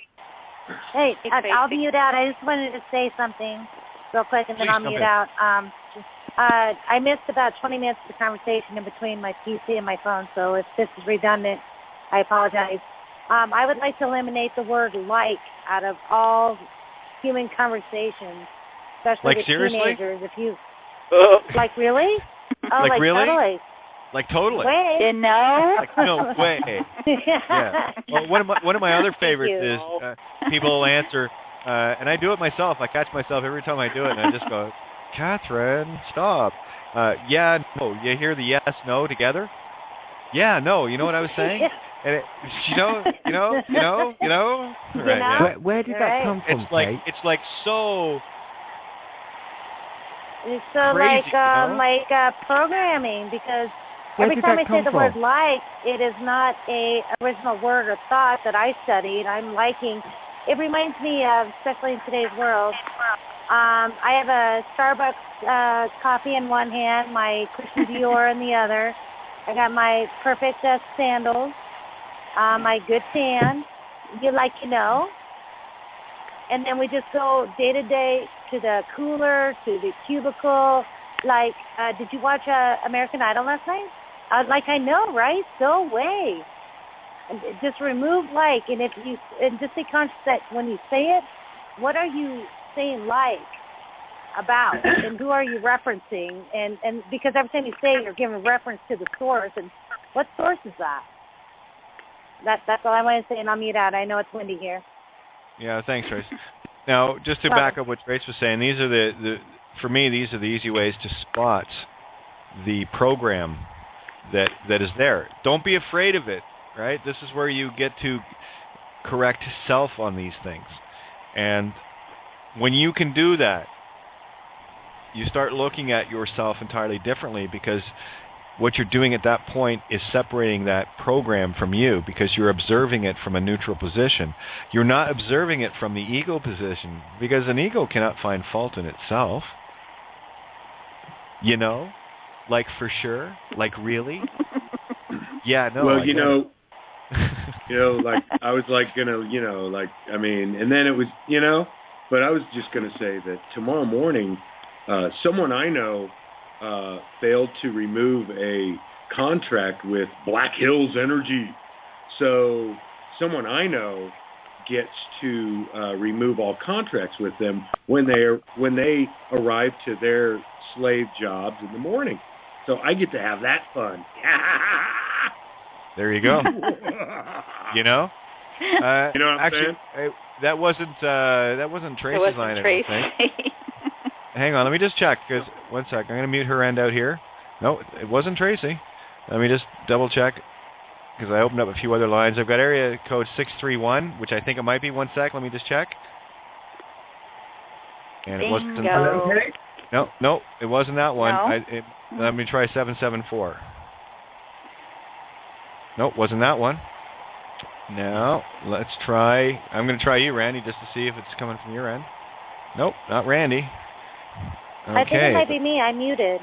No. No, you're fine. I muted out on this end. I'm just checking to see where it's at. Did you check mine, Kate? Oh, okay. I'm going to save you some time. No, it's not me. No, it's not you. Oh, that's better. It's someone that called in on 661. It's a standard call-in line for Blog Talk Radio. So let me just open up that mic again. It's area code 661. I'm not sure where it's coming in from, because I never know. It comes in from Australia. Comes in from South. Hello, by the way, we do have a lot of South American listeners. I just opened their mic up again. So 661, who we got on that end? Hello, Kate. Oh, Kevin, Hello, how Kate? are you? Yeah, you're there. I am good. How are you? Good. Your phone connection is really, really, really shitty. Just letting you know. Okay. Well, I know. Hey, Kevin. Is that any better? No, it's the actual phone line itself. It's not your phone per se. It's the phone line. So we'll say your piece, and I'll mute you out so that we can get rid of that really annoying hiss in the background. All right. I was gonna say, ain't it wicked like? No. And I had that held next to me. One thing I do is go around, and when I hear kids say things like "ain't it," I pull a dictionary out in front of us, and I say, "Go on, show me that word." And I say, "It is like," and I try to teach them, and I tell them, "Wicked is bad. It's not a good word. It doesn't mean good. If something's good, it's good. If it's bad, it's bad." There was one other little piece I wanted to say, and I must agree, I don't know the caller's name, who was on about slowing down the speech and calming down. Now, like I'm a total downloader, and when I get to the top of the mountain and the snowflakes start to roll, they go at such a speed I can't keep up. I couldn't write down my songs. If I haven't got it recording something on, it's gone. So I do agree that with a download, I think speed is binary code, literally. But that's all I have to say, Kate. Anyways, I will get the new mic sorted out, and I've had about 2 weeks off, but I will be listening and staying up a bit later and tagging along with you a bit more. Even though I have been catching up in the day, I'm loving how it's going, but I wish more people would phone in, because, I am. Well, if you are, let's hear you, because everybody's got something to bring to the table. And I just want everyone to share everything. If there's no communication, there's not going to be much hope. That's how I see it. So everyone has a voice. If you've got a voice, please use it, people that are out there, and support Kate the way you can. I know she doesn't really want 10,000 people on the line at the time, but I'm sure she did as many as she could possible time to bring that thing over. And Kate, you're doing absolutely amazing. You're on a speedboat, and I'm on a cord behind you somewhere. But, I know, I get it. It's all good. I'm a bitch. I'm okay with it. It's my role to play here. And by the way, I just got a notice from the Blog Talk team. We're currently experiencing issues with some guest lines. Our engineers are working on a resolution. Check back here for updates. Thanks to the Blog Talk radio team. So there you go. I'm going to mute you out, Kevin, because I just can't take that hiss anymore. But I love you, man, and we do this together. Everyone's on the right path here. And thank you for that point regarding downloads, because it is very much like a binary, and it comes fast, furious, and it is such a tenuous connection. And I hate even using that term, because Valley Girl, New Cagers, right? It's like, what do you do, So it's just kind of like, get on with it. Yeah, no. It's too funny. But guys, again, it's about becoming aware. And this is all this is. Yeah, we all use these little nuances in our speech. If you want to spot ego and program, that's an easy way to do it. And once you see that, that's only you, the spirit, can see that. The ego cannot. because ego can't hear that. It's just habit, Babylonian. So that's why it's not a make right and it's not a make wrong. It's make observation, and then guess what? It'll be you, the real you, that's observing it.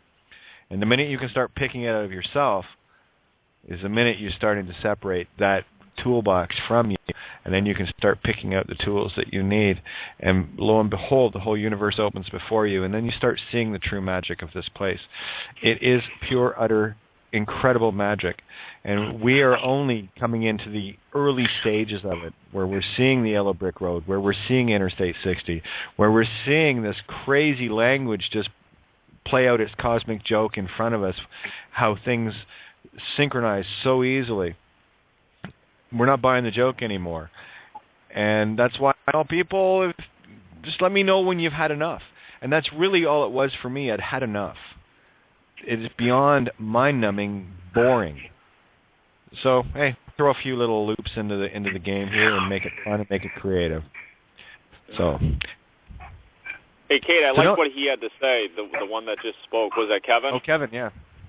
Yeah, saying, he'd like to see more people come on, and I think there's probably people that are kicking back that would like to, but they're probably, that's what because it didn't take me long, a couple of days, and then I remember the first thing I said, maybe they won't like me, then I'm like, who gives a shit?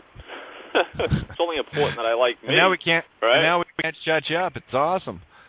Yeah. Well, you know what happens when that happens. I'm not afraid to get my head bitten off. I think I should get my head bitten off every so often.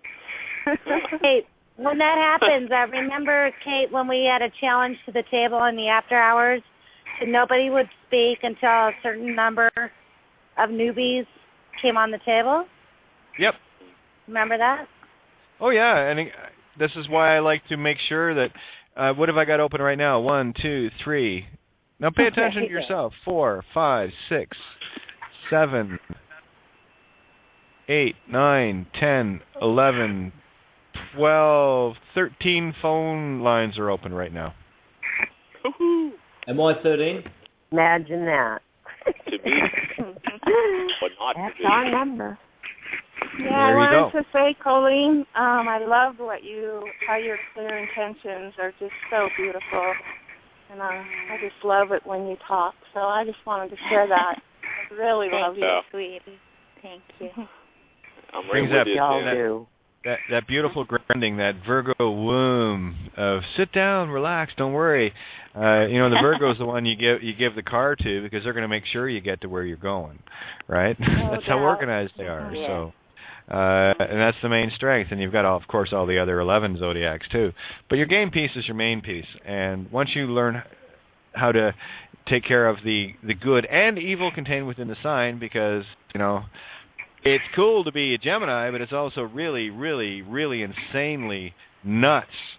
I'll tell you, Geminis are the only ones that can really drive me over the edge, because the ones that don't get their sign, are more insane than any other sign that I've ever met. Fact. Gemini. Well, at least you're talking about me when I'm right here at the table. Hey, listen, I will pick on me and everything around me first before I'll do it to anything or anyone else, because it's me that I have to fix first. And there's nothing more psychotic than a totally divided Gemini that's bouncing back and forth between Canis Major and Canis Minor, and the rabbit's got them by short and curlies, right? I think, and in my own experience too, the toughest thing to overcome was shutting the brain down and really seeing where that ego program is. And the Geminis in particular, once they see it, beautiful. Unfortunately, most of the Geminis that I've ever met don't. And they drive me loopy, They really do. Hey, Kate. Yeah. Just discovered I have a Gemini ascendant. Oh, cool. Like Colleen, I'm a Virgo, so... Right. Oh, so you're running double up. It's the opposite of Kate. Kate has the Gemini Virgo moon, and you have the Virgo and the Gemini moon. Gemini sun. You said ascendant. That's even worse. That's even worse. which even lends more credence to the self-control that Mark has, because with a Gemini sun, which is the major ruling aspect of, like the sun and the moon are the two main controllers. Well done, Mark. Well done. I mean, it's good something, Kate, that I've been looking at that, and there's the analytical side of. Well, myself, Virgo and Virgo is all about analyzing, and Gemini is all about thinking. They're completely. They're both ruled by Mercury. Both Mercury, right? Twin outboards.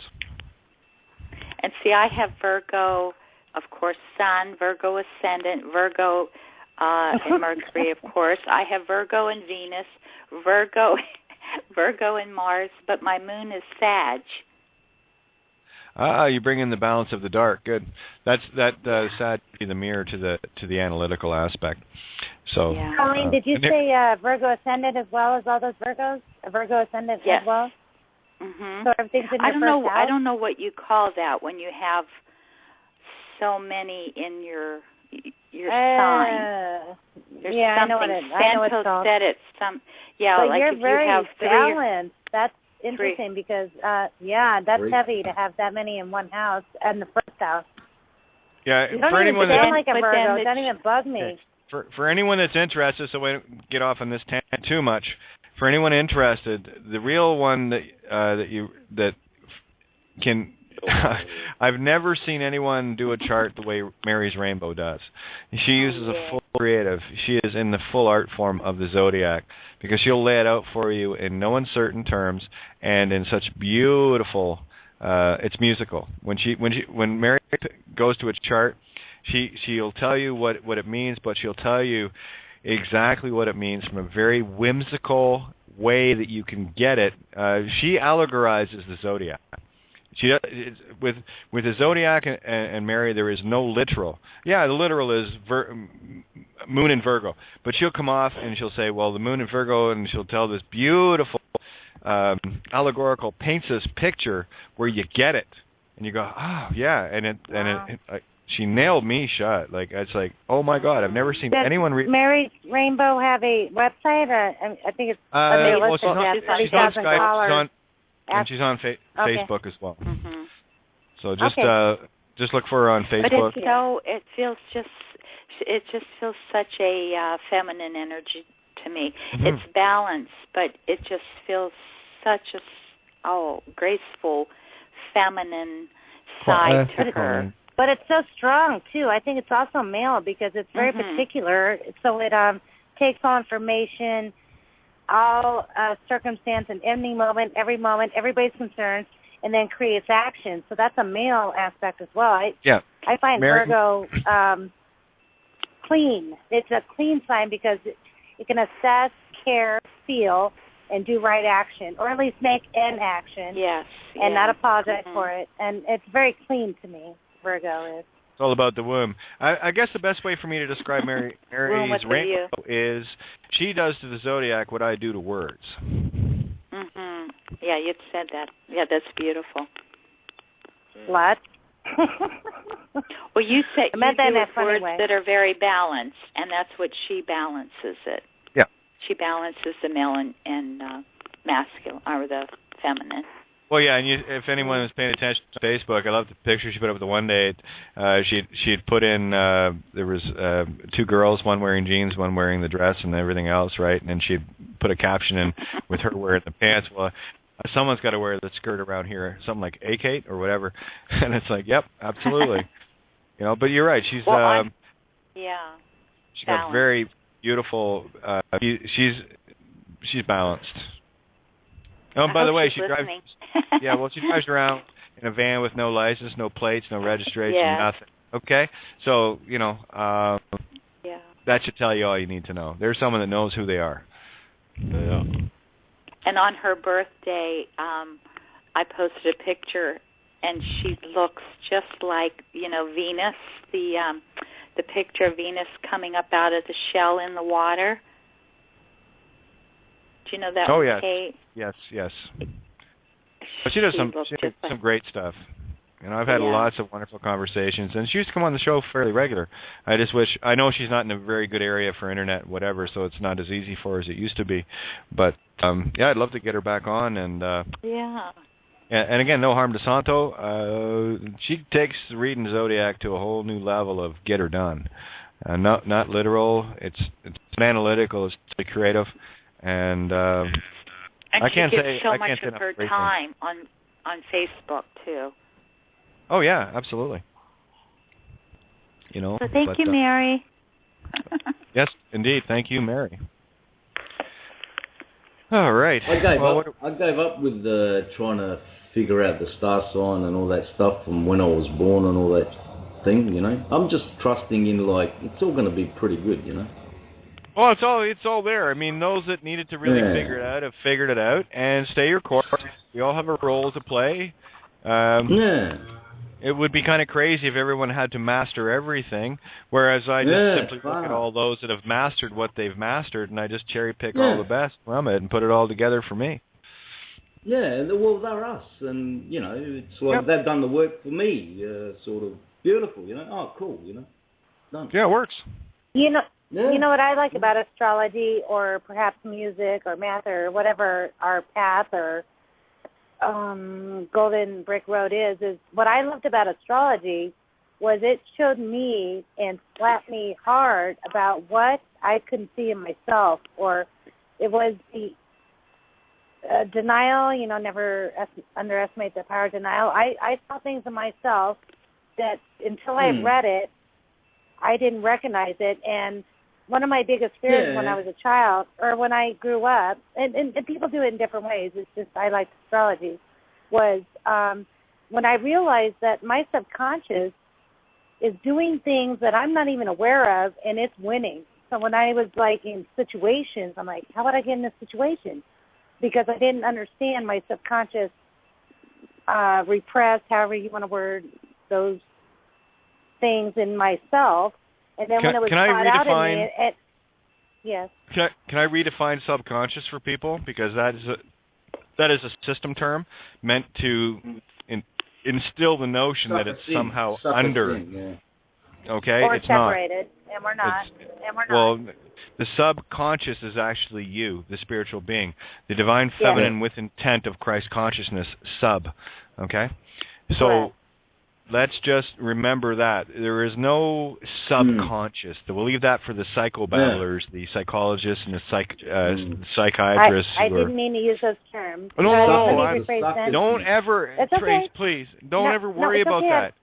You have no idea. It was my ego that was not listening. My ego was not one. My ego was in a world, the outside world, trying and doing and liking, If you're going to talk about your spirit, baby, your soul, I want people to know that's what it is. That's what the subconscious is. That is you at your highest order. Yes. Rock and my on, girl. subconscious won, and I didn't understand that I was at cross purpose, not because of my subconscious and my soul, but because of my ego.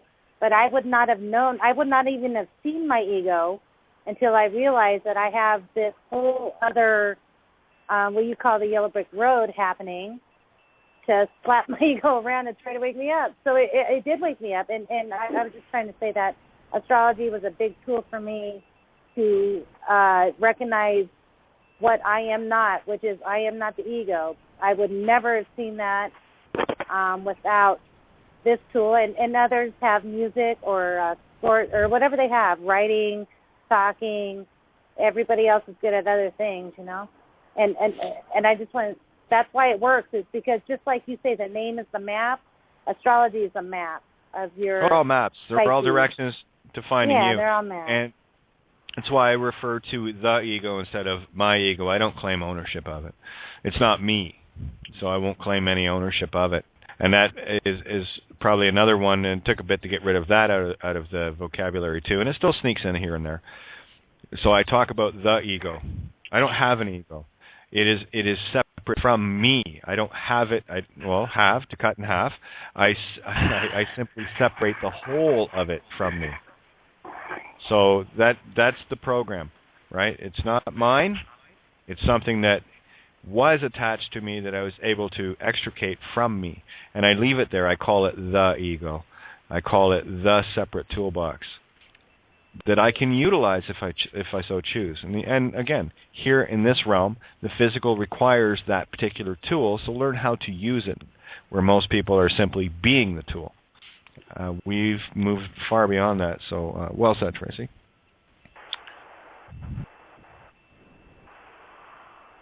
Are you going by Tracy? Tracy?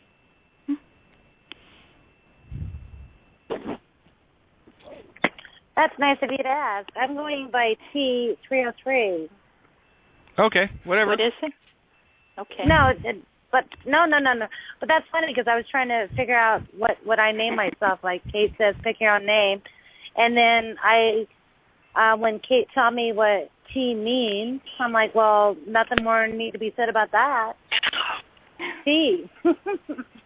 Absolutely. And again, once you decide, and there's where you've changed your mind. Once you decide that the name that you've been carrying your whole life isn't you and that you want to change it, you've already broken the contract with it. How cool is that? Mm-hmm. It all changes in your mind and heart. Whether you do it in the physical is irrelevant. That's just the effect. It's just a map reference to find the true you, the true me within you, right? That's what it is. And you know what's funny of why I picked that? I picked one letter because I believe that truth needs no modifier. And it's kind of like the whole conversation, not the whole conversation tonight, but the words like and you know and whatever, those are all modifiers. I promise, things like this. I forgive. Those are all modifiers to the truth, but what is the real truth would be just one single thing, and that would be life. And truth needs no modifier, so I didn't want to add any other letters or anything else. Just one letter. Works for me, works for you. I'm good. As long as I know how to find you. T, Trace, whatever the case may be, doesn't matter. I know you know who you are. That's the trick. That's the part I love the best. On that note, how much longer you guys want to go? We're at 25 minutes into this part of it, and I really honestly think we've drove the point home tonight, and guaranteed tomorrow night it'll be driven home even further. I'll get this essay finished up as well. And if you want to carry on, Mark, you're still on the board, Come yeah? on, open the door. Yeah, okay, I'm still here. All right. If you guys want to carry on, I can leave the board open. I know Mark's got access to the board, and Mike does as well. So Mike, hey, if you guys want to finish the last bit with Mike and Mark, that would be fun too. But really, I don't want to belabor the point any longer.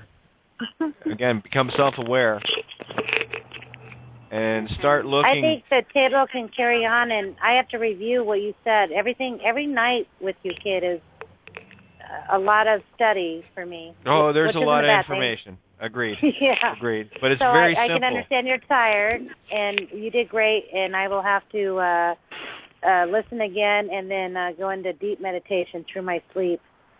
And so hopefully I'll have this essay done where I can get it to Ninja so it can be posted, and of course I'll get it on Facebook and whatnot. But really, yes, beautiful. You're absolutely Thank right. You all.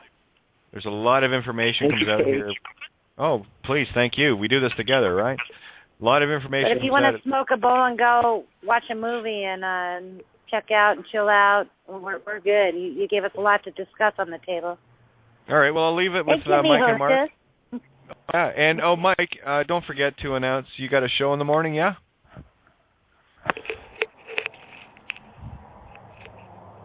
Ooh, yeah. Yeah, already went to bed. There you are. No, I'm watching this thing on Facebook and listening, and I was watching this woman. I don't know how many times she's been around the sun. Maybe 70, 80 times, and she's just dancing her ass off. It's beautiful. It's all right, all good. So on that note, Mike, Mark, PM. you guys have the table. I'm going to rock and roll here. It's another half hour, so much love to everybody. We'll catch you guys tomorrow night. Thank you, Kate. Have a good night, Kate. So, yeah, these guys are playing the drums, and this woman's shaking her booty and spinning around. Really gorgeous. So I remember, and I finally got off my ass and been dancing to a few of the tunes that had been playing early in the morning on the Gaia Sophia Dreaming show, and Some of them are lovely, romantic, heartfelt, and the others are booming from the heart, coming from the core. You got good speakers, put them on. You got good speakers, turn them on, because, man, I'm here. We're here in the dream time, early in the morning, in the dark, beyond time. And while I was dancing the other morning, and, guys, I was tuning it right in. The whole world open up for you. It's yours. Yeah, it was beautiful, Mike. I was there. I didn't get on, but I was there, and it was just beautiful. And with Jan, such a sweetheart, and Barbara, and then when you put that other music on, it was like, whoo! I just went in like trance mode. It was beautiful. Do that again, Colleen. Go on. Ooh. What? Ooh. Could I ask you to repeat either the show or the person, because I'm unfamiliar. I've never heard of this person. Oh, Michael? No, the dance. Was it Michael who was playing this music? He said he was dancing to somebody else's beautiful booty. Oh, he's talking about dancing tonight, but he was also talking about his morning show. I don't take credit. Oh, okay. I can't make your morning show yet, Mike, but I will get there someday.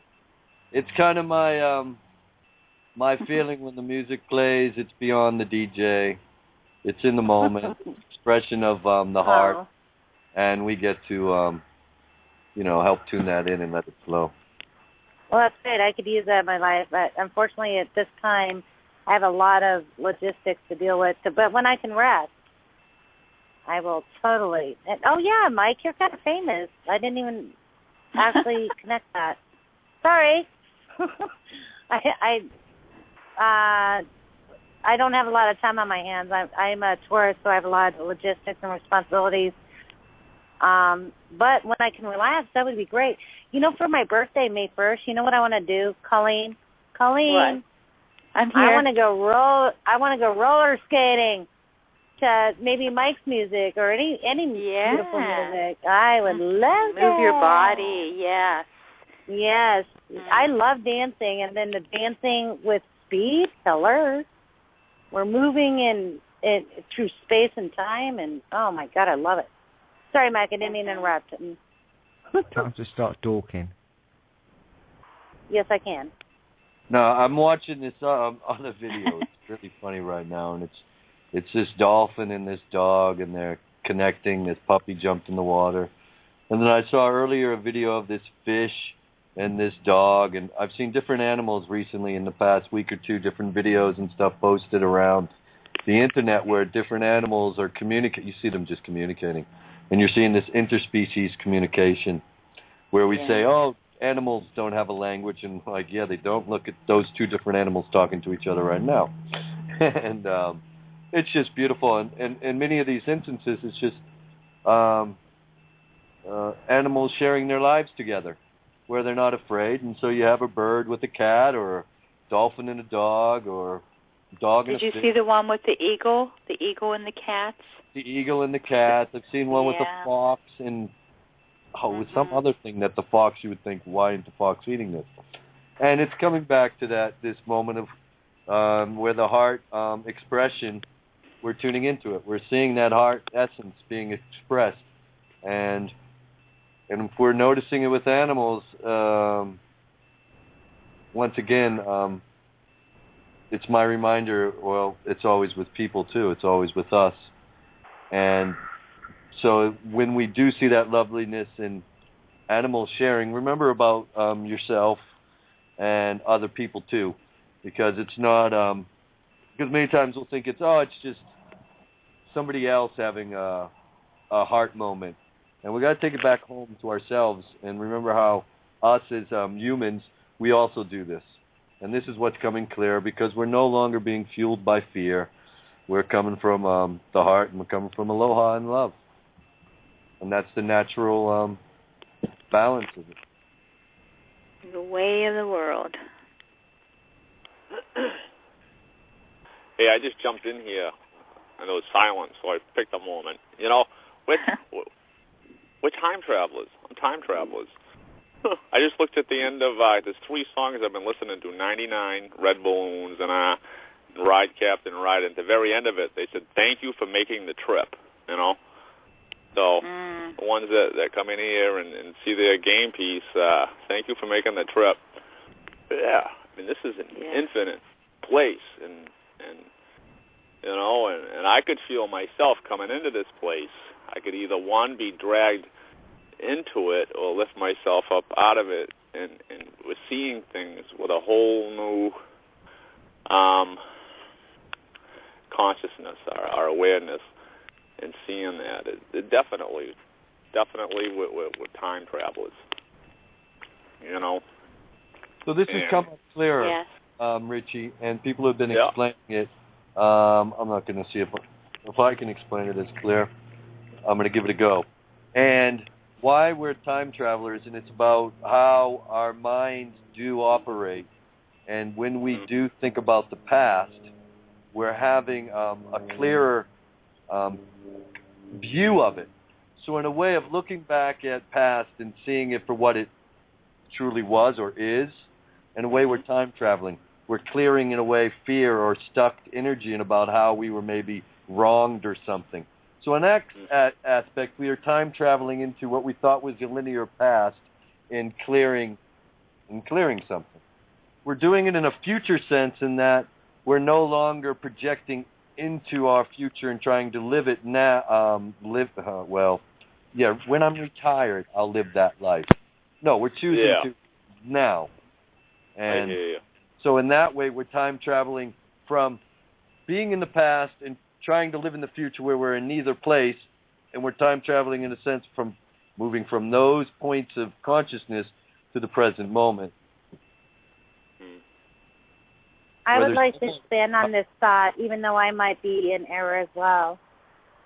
What if we created everything and we created space and time I actually do know does not exist for ourselves to swim through, time travel, swim, go investigate different parts that we allow to create so that we can be discovered infinitely. I mean, really, if you're the whole creator, which I am, how boring. I mean, I want it infinite. I want it not knowing. And so when we think of the past, right, that is a reflective fear ego program in the future as well, but we get to assess and see where we are on this alleged line, just swimming. We're just swimming, and sometimes, like, imagine swimming in the cosmos and you meet a dolphin or you meet a human or you meet a dog in cosmos, not here on Earth, everywhere. It's all us, and we created and let each part of ourselves not know ourselves to rediscover. It's a big love affair. That's what it is. Life is a big love affair. That's what Kate says. Yeah, we're gods playing the game of not knowing that we're gods. So that we can fall in love, forget, and fall in love again, and you know. Yeah. And we have nothing better to do because we're God. We have nothing better to do. Why did God create everything? Because He has nothing better to do. Nothing can hurt Him, so why not? I'll do whatever the fuck I want, thanks, apparently. I can hear Kate saying, wake up. Wake up.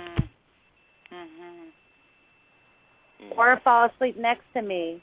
We'll snuggle. It's okay to sleep. We have an eternity, infinity. You can sleep, you can wake, you can travel, you can stay, you can grow roots, you can play whatever the you system. want. Exactly. It's all. That's all. Have some fun. That's it. Have fun. Enjoy the ride. Laugh. Because, okay, what if we solved every problem right now? Everything we bitch about and our frustrations, and what if we solved the whole world right now? Okay, being done. Because we embrace our consciousness. Then what? Now what do you do? Imagine that. Imagine you made it to heaven. You solved everything. Every day, every moment. My beautiful imagination. I tune in with others' beautiful imaginations. Wow, but it's already done. But you solved everything. I got more. You're done. I'm not saying that the game is over. Game is over. But when this game's over, this game's over, but what would really happen if you solved all of yourself and you were complete and went back home and back to the source? And you rest that source for whatever we call time or whatever. You were resting. You get bored, and you're going to go cause some problems because you're bored. Nope. No. Relax. Lay and play. Me, lay and play. There's one again. Lay and play. Yeah. You masturbating motherfuckers. And I mean that in a loving way. Well, you're not going to be bored, yeah. Be still. Like an Evie. That's such a male thing to say. I didn't. Barbara said it. I was going to say, Tracy is that Barbara? Is that Barbara lay and play? No. Of course it's Barbara. Yes. Barbara, B13. Oh, Barbara, we love you. Yes. It's only a time, sweetie pie. It's only a time. Lay and play. Peace, be still. Nothing else to do. Nothing else to do. Lay and play with somebody. Don't be alone because we can't be selfish. Remember, we're gods. We have to share and create something on our backs, though. Laying and playing. Beautiful. Yeah. Taurus the Bull, my zodiac sign. Taurus the Bull, my zodiac sign. My theme is Taurus the Bull, my zodiac sign. Say what you want to do. You want to try something new. That's my theme. As Taurus the Bull. Some I like people when you say say look to the clouds. Some people say no. Hey, Barbara, I like when you say look to the clouds. The clouds will. How do you say that again? How do you say that? Keep your head to the sky. The clouds will tell you why. Yeah. I like that. Cool.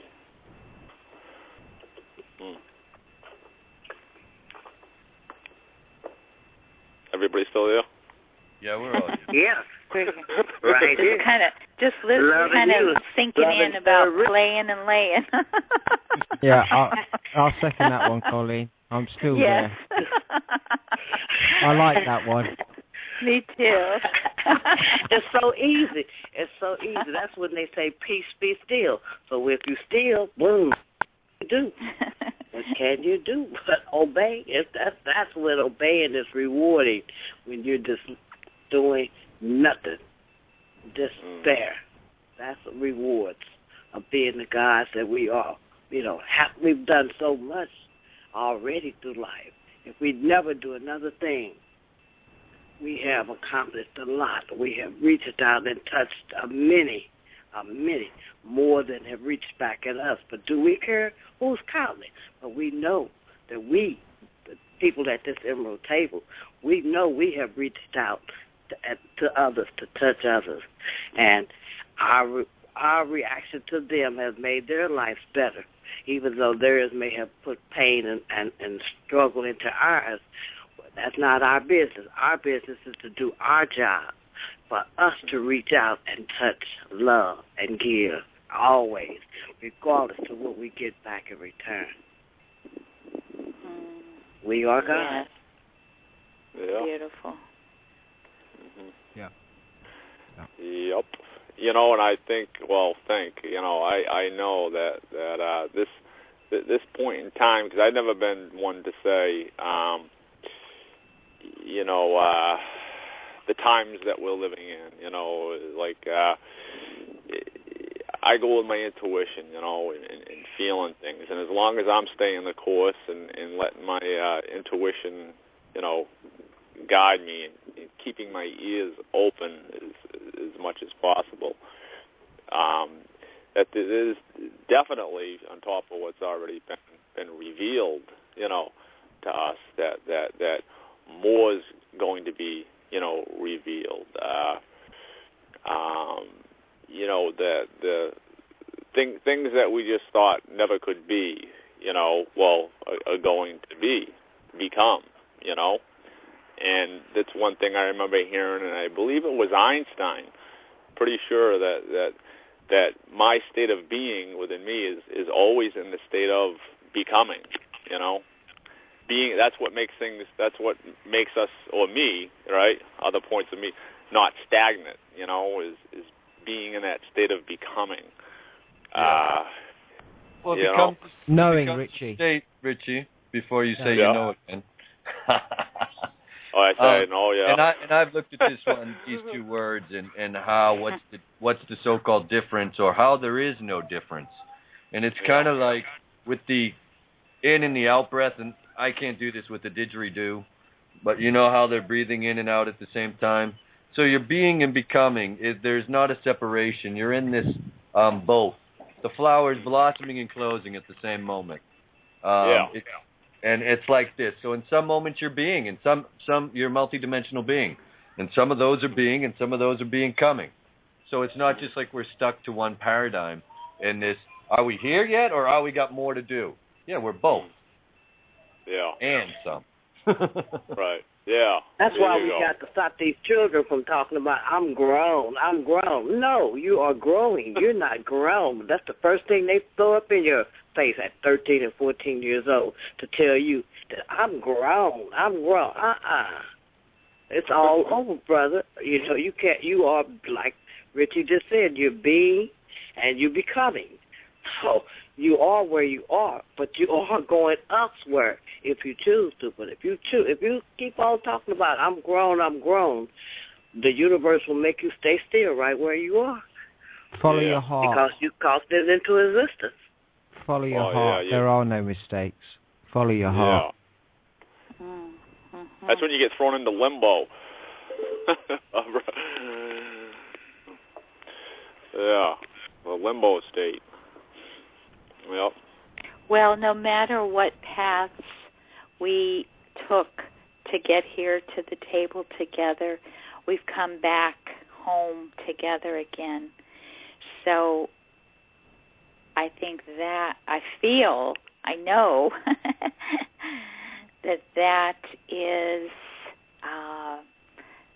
that is why we're here. It's to come back together, and yes, each one of us is unique, but this table is about all for one and one for all. And wow, we've come back together again from all walks of life all around this planet. Just that, to think about that, it just fills my heart with so much love that here we are. Amen, Colleen. I missed you, and I missed this table. I miss my brothers and sisters, and I love hearing each and every one of you every night. Yes. Amen. Love you too, Tracy. Thank you. I'll forget, because I'll still call myself Tracy. I had a wonderful vision while you were speaking, Colleen, and it was all of us in our etheric bodies standing shoulder to shoulder around this planet we call home. It was wonderful. Anyway. I feel it, stand together. Beautiful.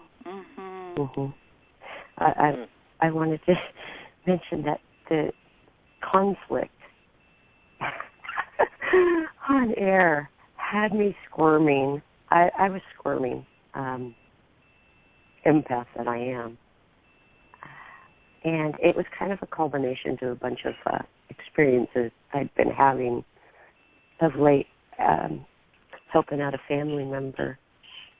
And I was exposed to all kinds of crazy.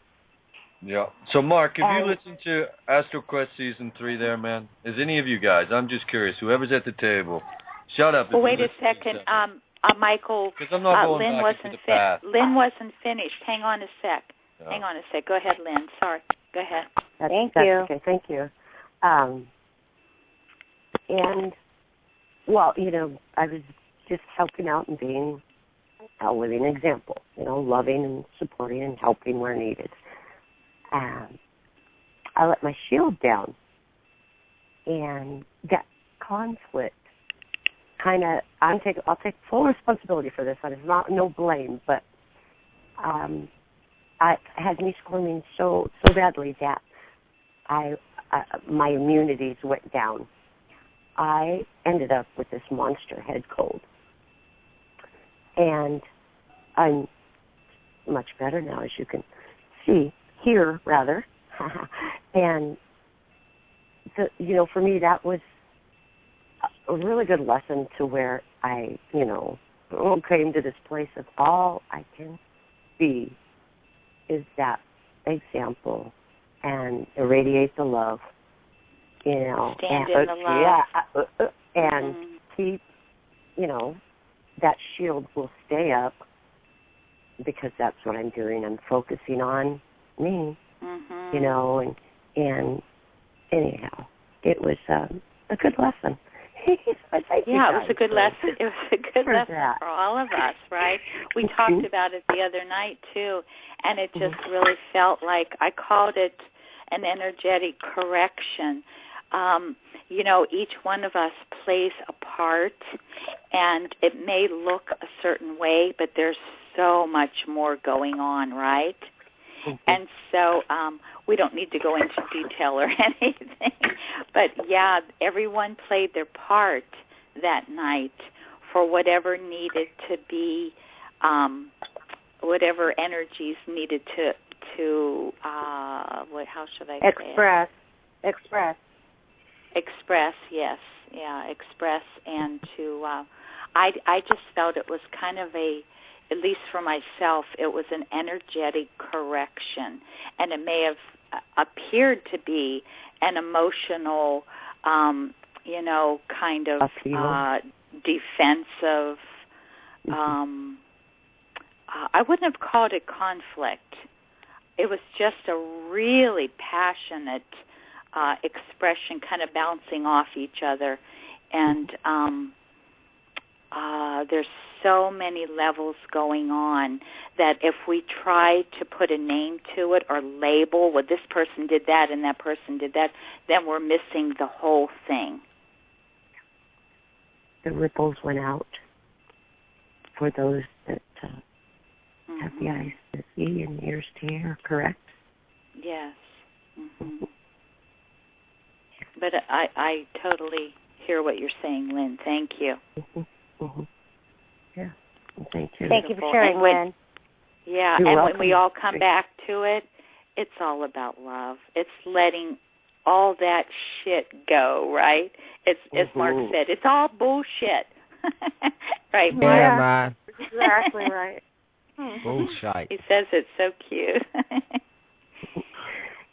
I was dancing earlier today. You were talking about dancing, and I was smiling at myself when we were talking about it because I was doing the same thing out in my backyard today, and I went into a full spin, like children do. I did it, and what through the world was this spinning after that?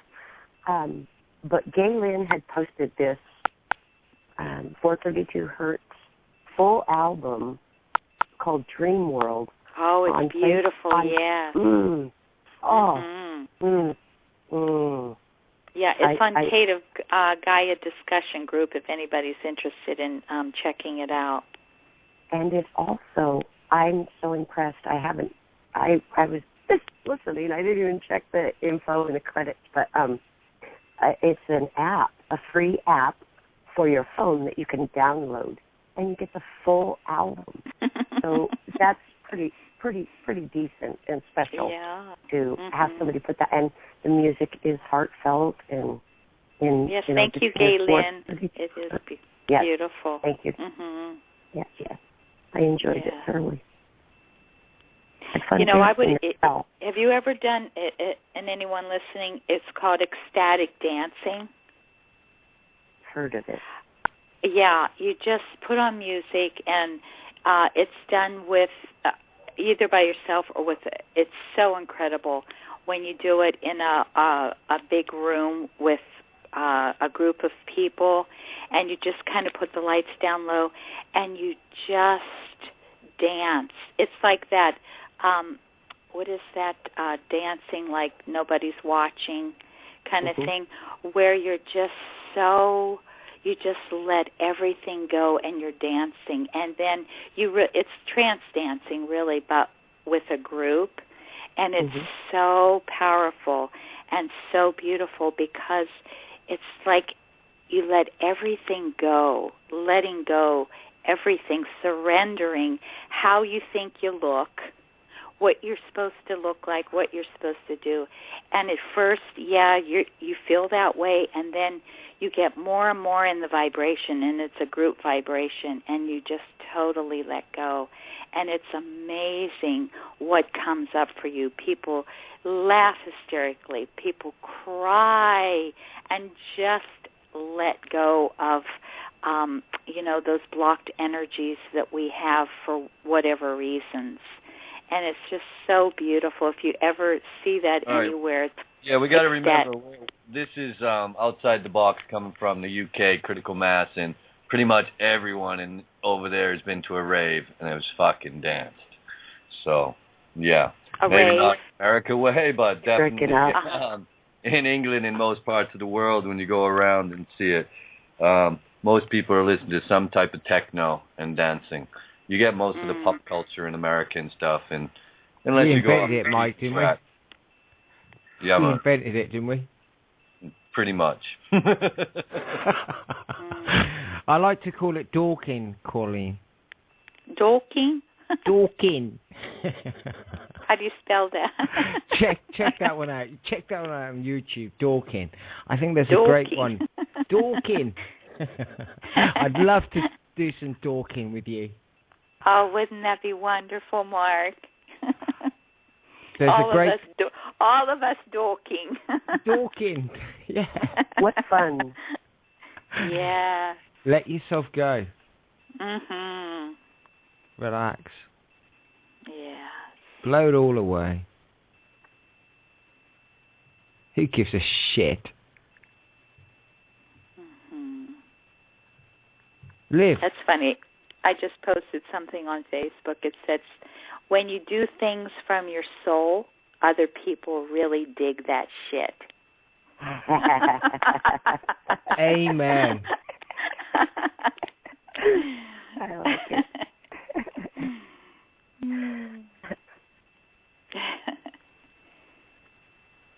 Beautiful.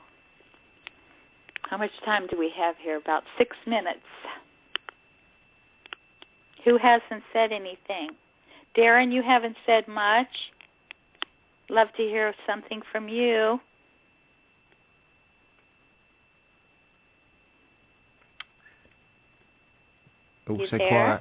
Also quiet, Colleen. Everybody's in that trance dance. Yeah, man, they're talking.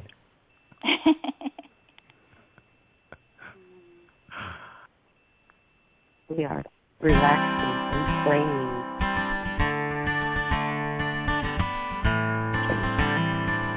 Let's probably this on Kate. Everybody thanks for tuning in. Michael.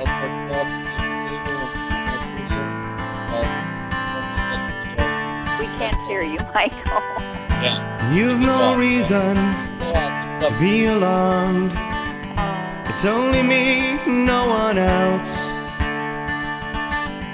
Remember me, the one you love, the one who really cares. If you look outside your door, you'll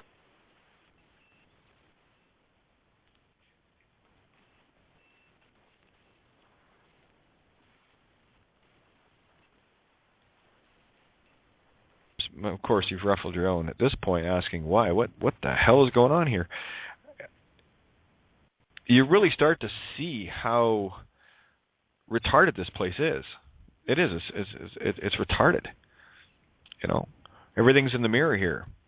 Those that are claiming to be, I've covered this. Let me just do this little essay thing, and then that'll hopefully get people in the right headspace here.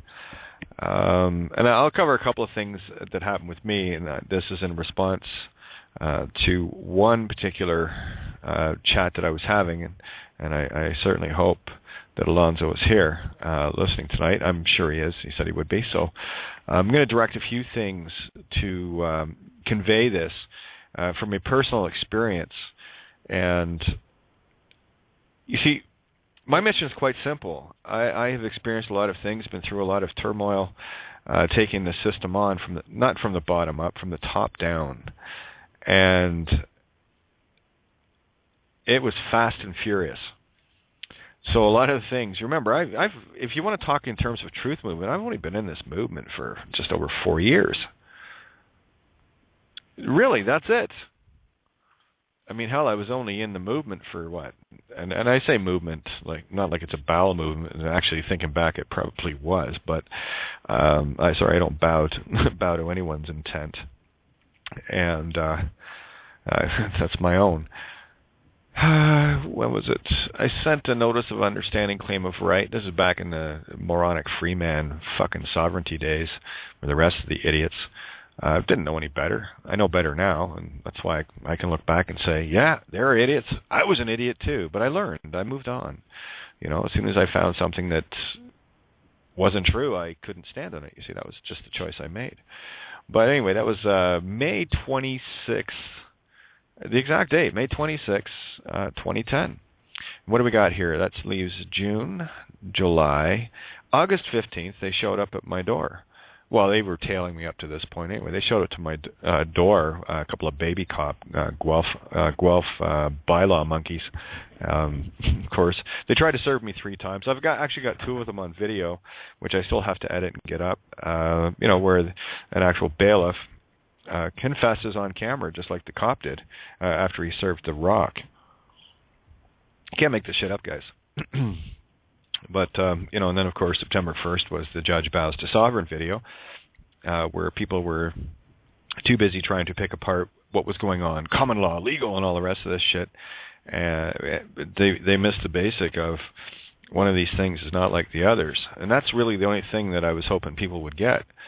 You're not going to see that on, a monkey fest show like Judge Judy or, those other fucking retarded cop court. Look what they do. They sell all this shit like it's real, and people buy into it. Of course, they play it out on TV the same way they play it out in courts because it's all an act and it's all a bluff of the highest order. Anyway, it's once you get along the road a little bit, this stuff starts to not only make sense, but you start to feel the empowerment instead of the slavery. And of course, you end up with probably far more questions than answers. But those answers can only be answered within the self anyway. All I can do is offer a perspective from what I experienced, what I uncovered, and how quickly the system yielded every time I pushed forward. I watched the system dismantle itself in rapid fashion. And the irony was, it was shit that I was doing. So I was thinking, wow, change your mind, change your universe. This actually might be true. Of course, I had the notion that it was.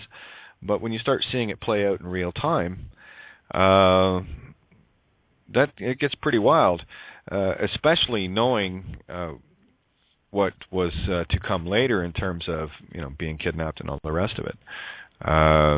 Toss out gibberish and fairy tales and massive fear to make sure we may never doubt their teachings. Fear is the only tool these most vile of entities know how to use. If one seeks proof of this, just even question the accepted and programmed norms of anyone and watch the fireworks go off. In short, humanity has been covered in so much bullshit, it's a wonder that any of us woke to this at all. Remember, the truth flies directly in the face of everything you've ever been taught to accept as normal, so don't be too miffed when you get lots of reaction from those closest to you. Such is the power of this fear. Humanity are as lemmings, gleefully heading to the cliffs, and get quite irate when been told this truth. This is the glee of insanity that renders man as less than animals, and is displayed nicely in the predator-prey motif in nature. Nature is the direct reflection of the overall effect that has shredded this most wondrous of realms into nothing more than a dog-eat-dog cesspit. If you ask a deer about its reality just prior to it being shot, it will likely tell you that being hunted is a most uncomfortable feeling. It will be the same with a cow or a pig, human-animal hybrid DNA, by the way, just before its executioner places a bolt gun to its head prior to slaughter, while it lived its last few moments knowing full well what was coming. I would ask you how that might make you feel, and then ask how much fear energy is in the meat that humanity throws down its gullet. No, I'm not some reformed vegan or born-again smoker on a holier-than-everyone-else pulpit. I'm simply a realist that chooses the wisdom in matters such as these, and allow others to see it or not for themselves. It makes far more sense to present the facts than some emotionally unstable, holier-than-thou activist that is only pissing people off, whilst giving them all the resolve they need to be vengeful and continue the death-eating. As far as I'm concerned, you might as well eat your pets if you're going to consume any animal, but then the caste system is also deeply ingrained in your program too. It's all life to me, whether it's called rover or grade A meat. This fractal continues into everyday life, and most can't even see that either. If man hunts animals, then it only makes sense that man will hunt other men, and label it with catchy phrases like war, battles, conflicts, etc., where I only see it for what it truly is: murder. I mean, hell, shouldn't you at least eat that meat too, and call it what the churches called it, to wean their minions from eating slaves, namely long pork? Yeah, human flesh, the other white meat indeed. You are what you eat, after all, and likely why anyone is called a vegetable if they've had brain damage. Those that control the system are masters of the mirror and love to attach the opposite intent in our day-to-day sayings. It goes much deeper and darker than that, but suffice it to say, we implant our own controls in ourselves with the very words we've been programmed to use. In the end, it all comes down to what we are willing or unwilling to accept any longer. We are razzled and dazzled every day with our toys, our gadgets and gizmos, and thus distracted to a mind-numbing degree, and that's exactly the way the masters like it. I think the hardest message I share is the one that says we do it to ourselves. And it was in this truth that the answers finally started pouring forth, where there were only drips here and there before this. It is very easy to blame another for one's misfortunes, but the real digging only begins when we accept full responsibility for our choices. I say full responsibility because in order to enter any duality conflict with another, it is we who make the choice to engage or not.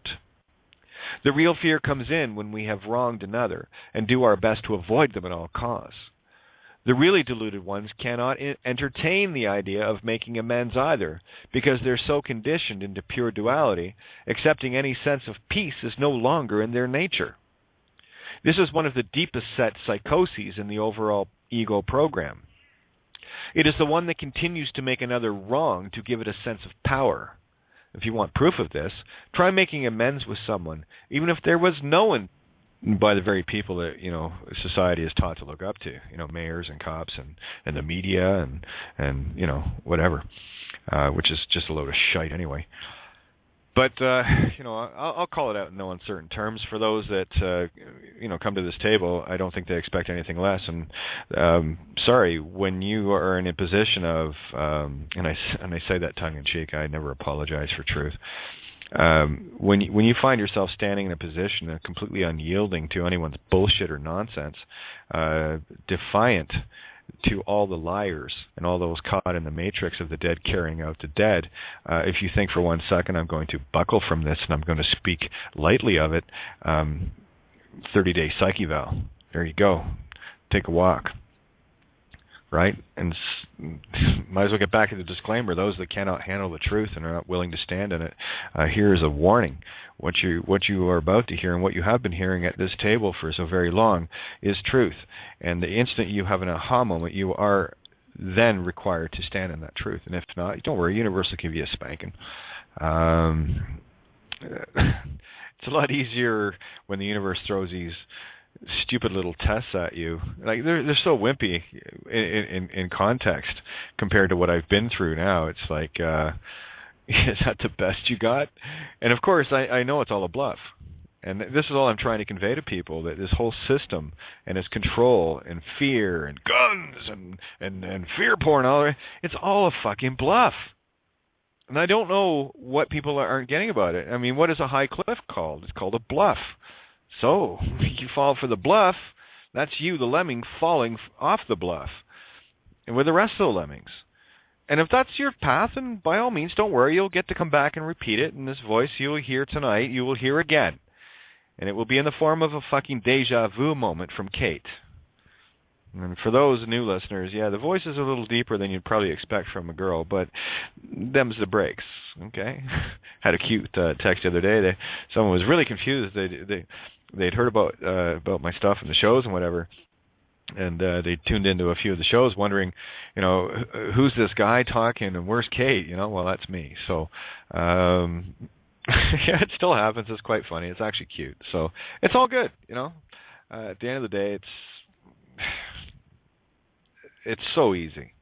Anyway, I'll share this with you guys, and then we'll get this open a little bit, because it's about staying within the concepts of things, and hopefully I can ease some minds a little bit, because in all fairness, what is shared at this table is so mind-blowing. It is very difficult to accept at first glance. It takes a bit of time. It's like a fine wine. You got to let it breathe. And this is why I constantly and consistently tell people to slow down. The brain is going off in all these different directions. Remember, the mind, your ore has been mined from you already. You got to get out of the head and into the heart. That's the true mind, the true empathic, divine, feminine creation source. That's where you're going to find the understanding. And you're going to have a whole lot less in terms of questions, and a whole lot more in terms of answers once you can shut the monkey brain down. And that being said, so let me share this, and then we'll take it from there. Because this is not done yet, but I am addressing this very concept in this essay that, like I said, I've been texted today and yesterday. It's kind of funny how that works. Anyway, here it goes. It really is quite simple. If one cannot stand in truth, then one is standing in a lie. If one chooses to deny truth, then one is far more than just a liar. One is a snake oil salesman and a thief of humanity and universal law.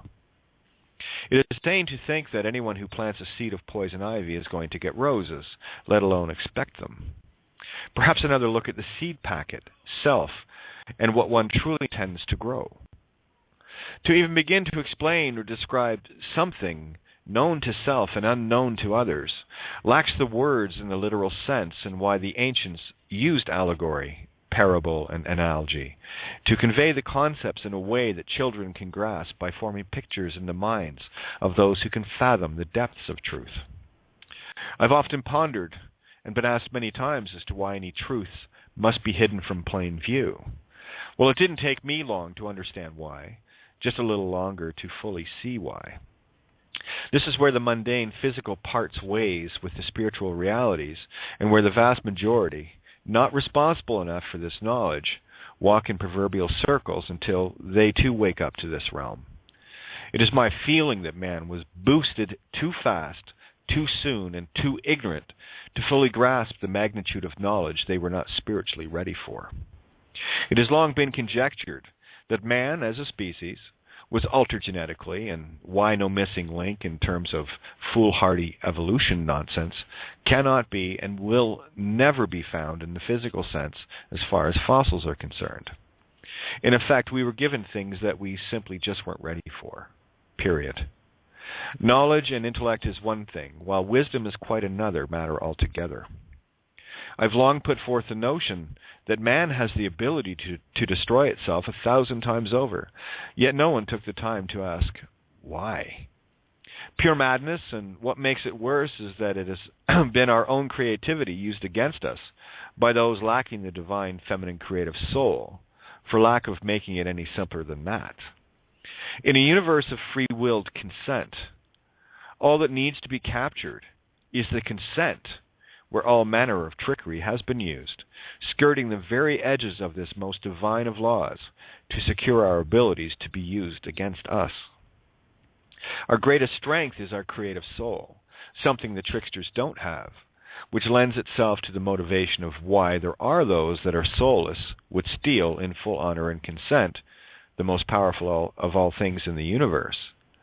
We are dealing with even less mature entities that haven't earned their souls yet, and are looking for the shortcut to this realm without going through the process of understanding why weapons of any kind should never have been dreamed of, let alone made. The more outrageous and fearful of humans will scream that we need them to protect ourselves, all the while not seeing that an enemy had to be invented first, to even entertain that notion in the first place. This is the master game of the deceivers that is now at its end. I like to entertain the thought of why would anyone or anything do such a thing. Then I look at humanity getting an unearned boost into knowledge without the prerequisite of wisdom aforehand. Wisdom only comes with experience of the things one would do and either regret or grow benevolence from. Fortunately, in both cases, growth is the end result anyway, but can be a painful lesson where responsibility of one's actions is concerned. It is extremely easy to separate the wheat from the chaff, however, and it's as easy as seeing all those that purport to be leaders, royalty, clergy, court, city and law officials, as the most immature of all, where it is safe to say they lack the wisdom to contain any soul whatsoever. Regardless of any argument to the contrary, I paint them all with the same paint roller because they are known by their actions, the result of intent. Ignorance is the biggest soul killer, and those that are involved in any system, control job, or role with any soul are feeding the very beast that is draining them of this pure creation source. Those that have created the systems that control humanity by their consent to be in and of the system have no fear of reprisal in that they already have the consent to be the master, where slaves can cry all they want, to no avail. Could it really be this simple? Well, absolutely it is, because anything that anyone agrees with, they are in spiritual contract with. Most are disillusioned regarding this because their own creative ability to think for themselves has been mind-conditioned out of them long ago. The schools and churches get their claws in us when we are very young. You're listening to Kate of Gaia on Critical Mass Radio. The game is up. Now, it's our turn.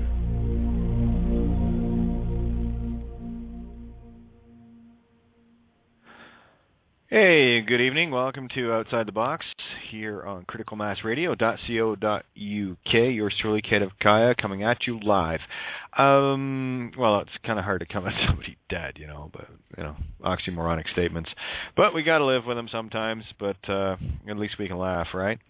Wow, it seems that I'm working on an essay right now. I'm going to share it tonight, but it seems that it was on the pulse because I have been inundated. I was offline for a while today trying to defrag my computer, but in the meantime I was inundated, and I am constantly inundated with the same questions from the same viewpoint, and that's not a make wrong, okay, because I do get this. I know what's going on here, and this is why, and I know those that see exactly what it is I'm talking about, that because they're actually experiencing it because they chose to walk it, they're seeing the magic for themselves. This concept is almost impossible to convey, because while one is looking for an answer outside of oneself, one is still not looking in the right place.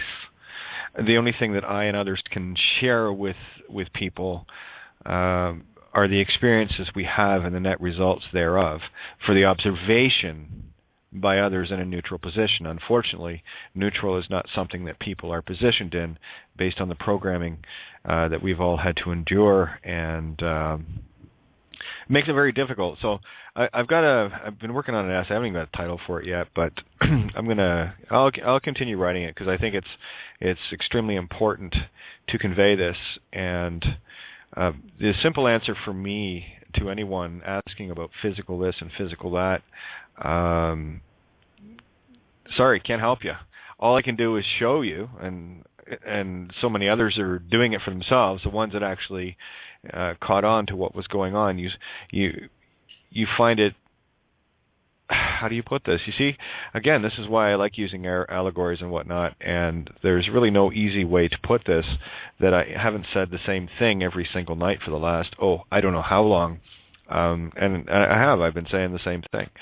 And it goes right back to finding your own yellow brick road, starting to see the magic contained in that road. And I've been talking about that probably, close on 2 years now. So, wow. Anyway, where are we going here? Yeah, I'll go to the essay and get that done as well. Something else for others to keep in mind as well. If you're going to hang out with those that are idiots, let's say, religious types or whatever, don't waste your time getting into conversations with these monkeys. Plant your seed and move on, because if you want to babble with fools, you're going to create with them.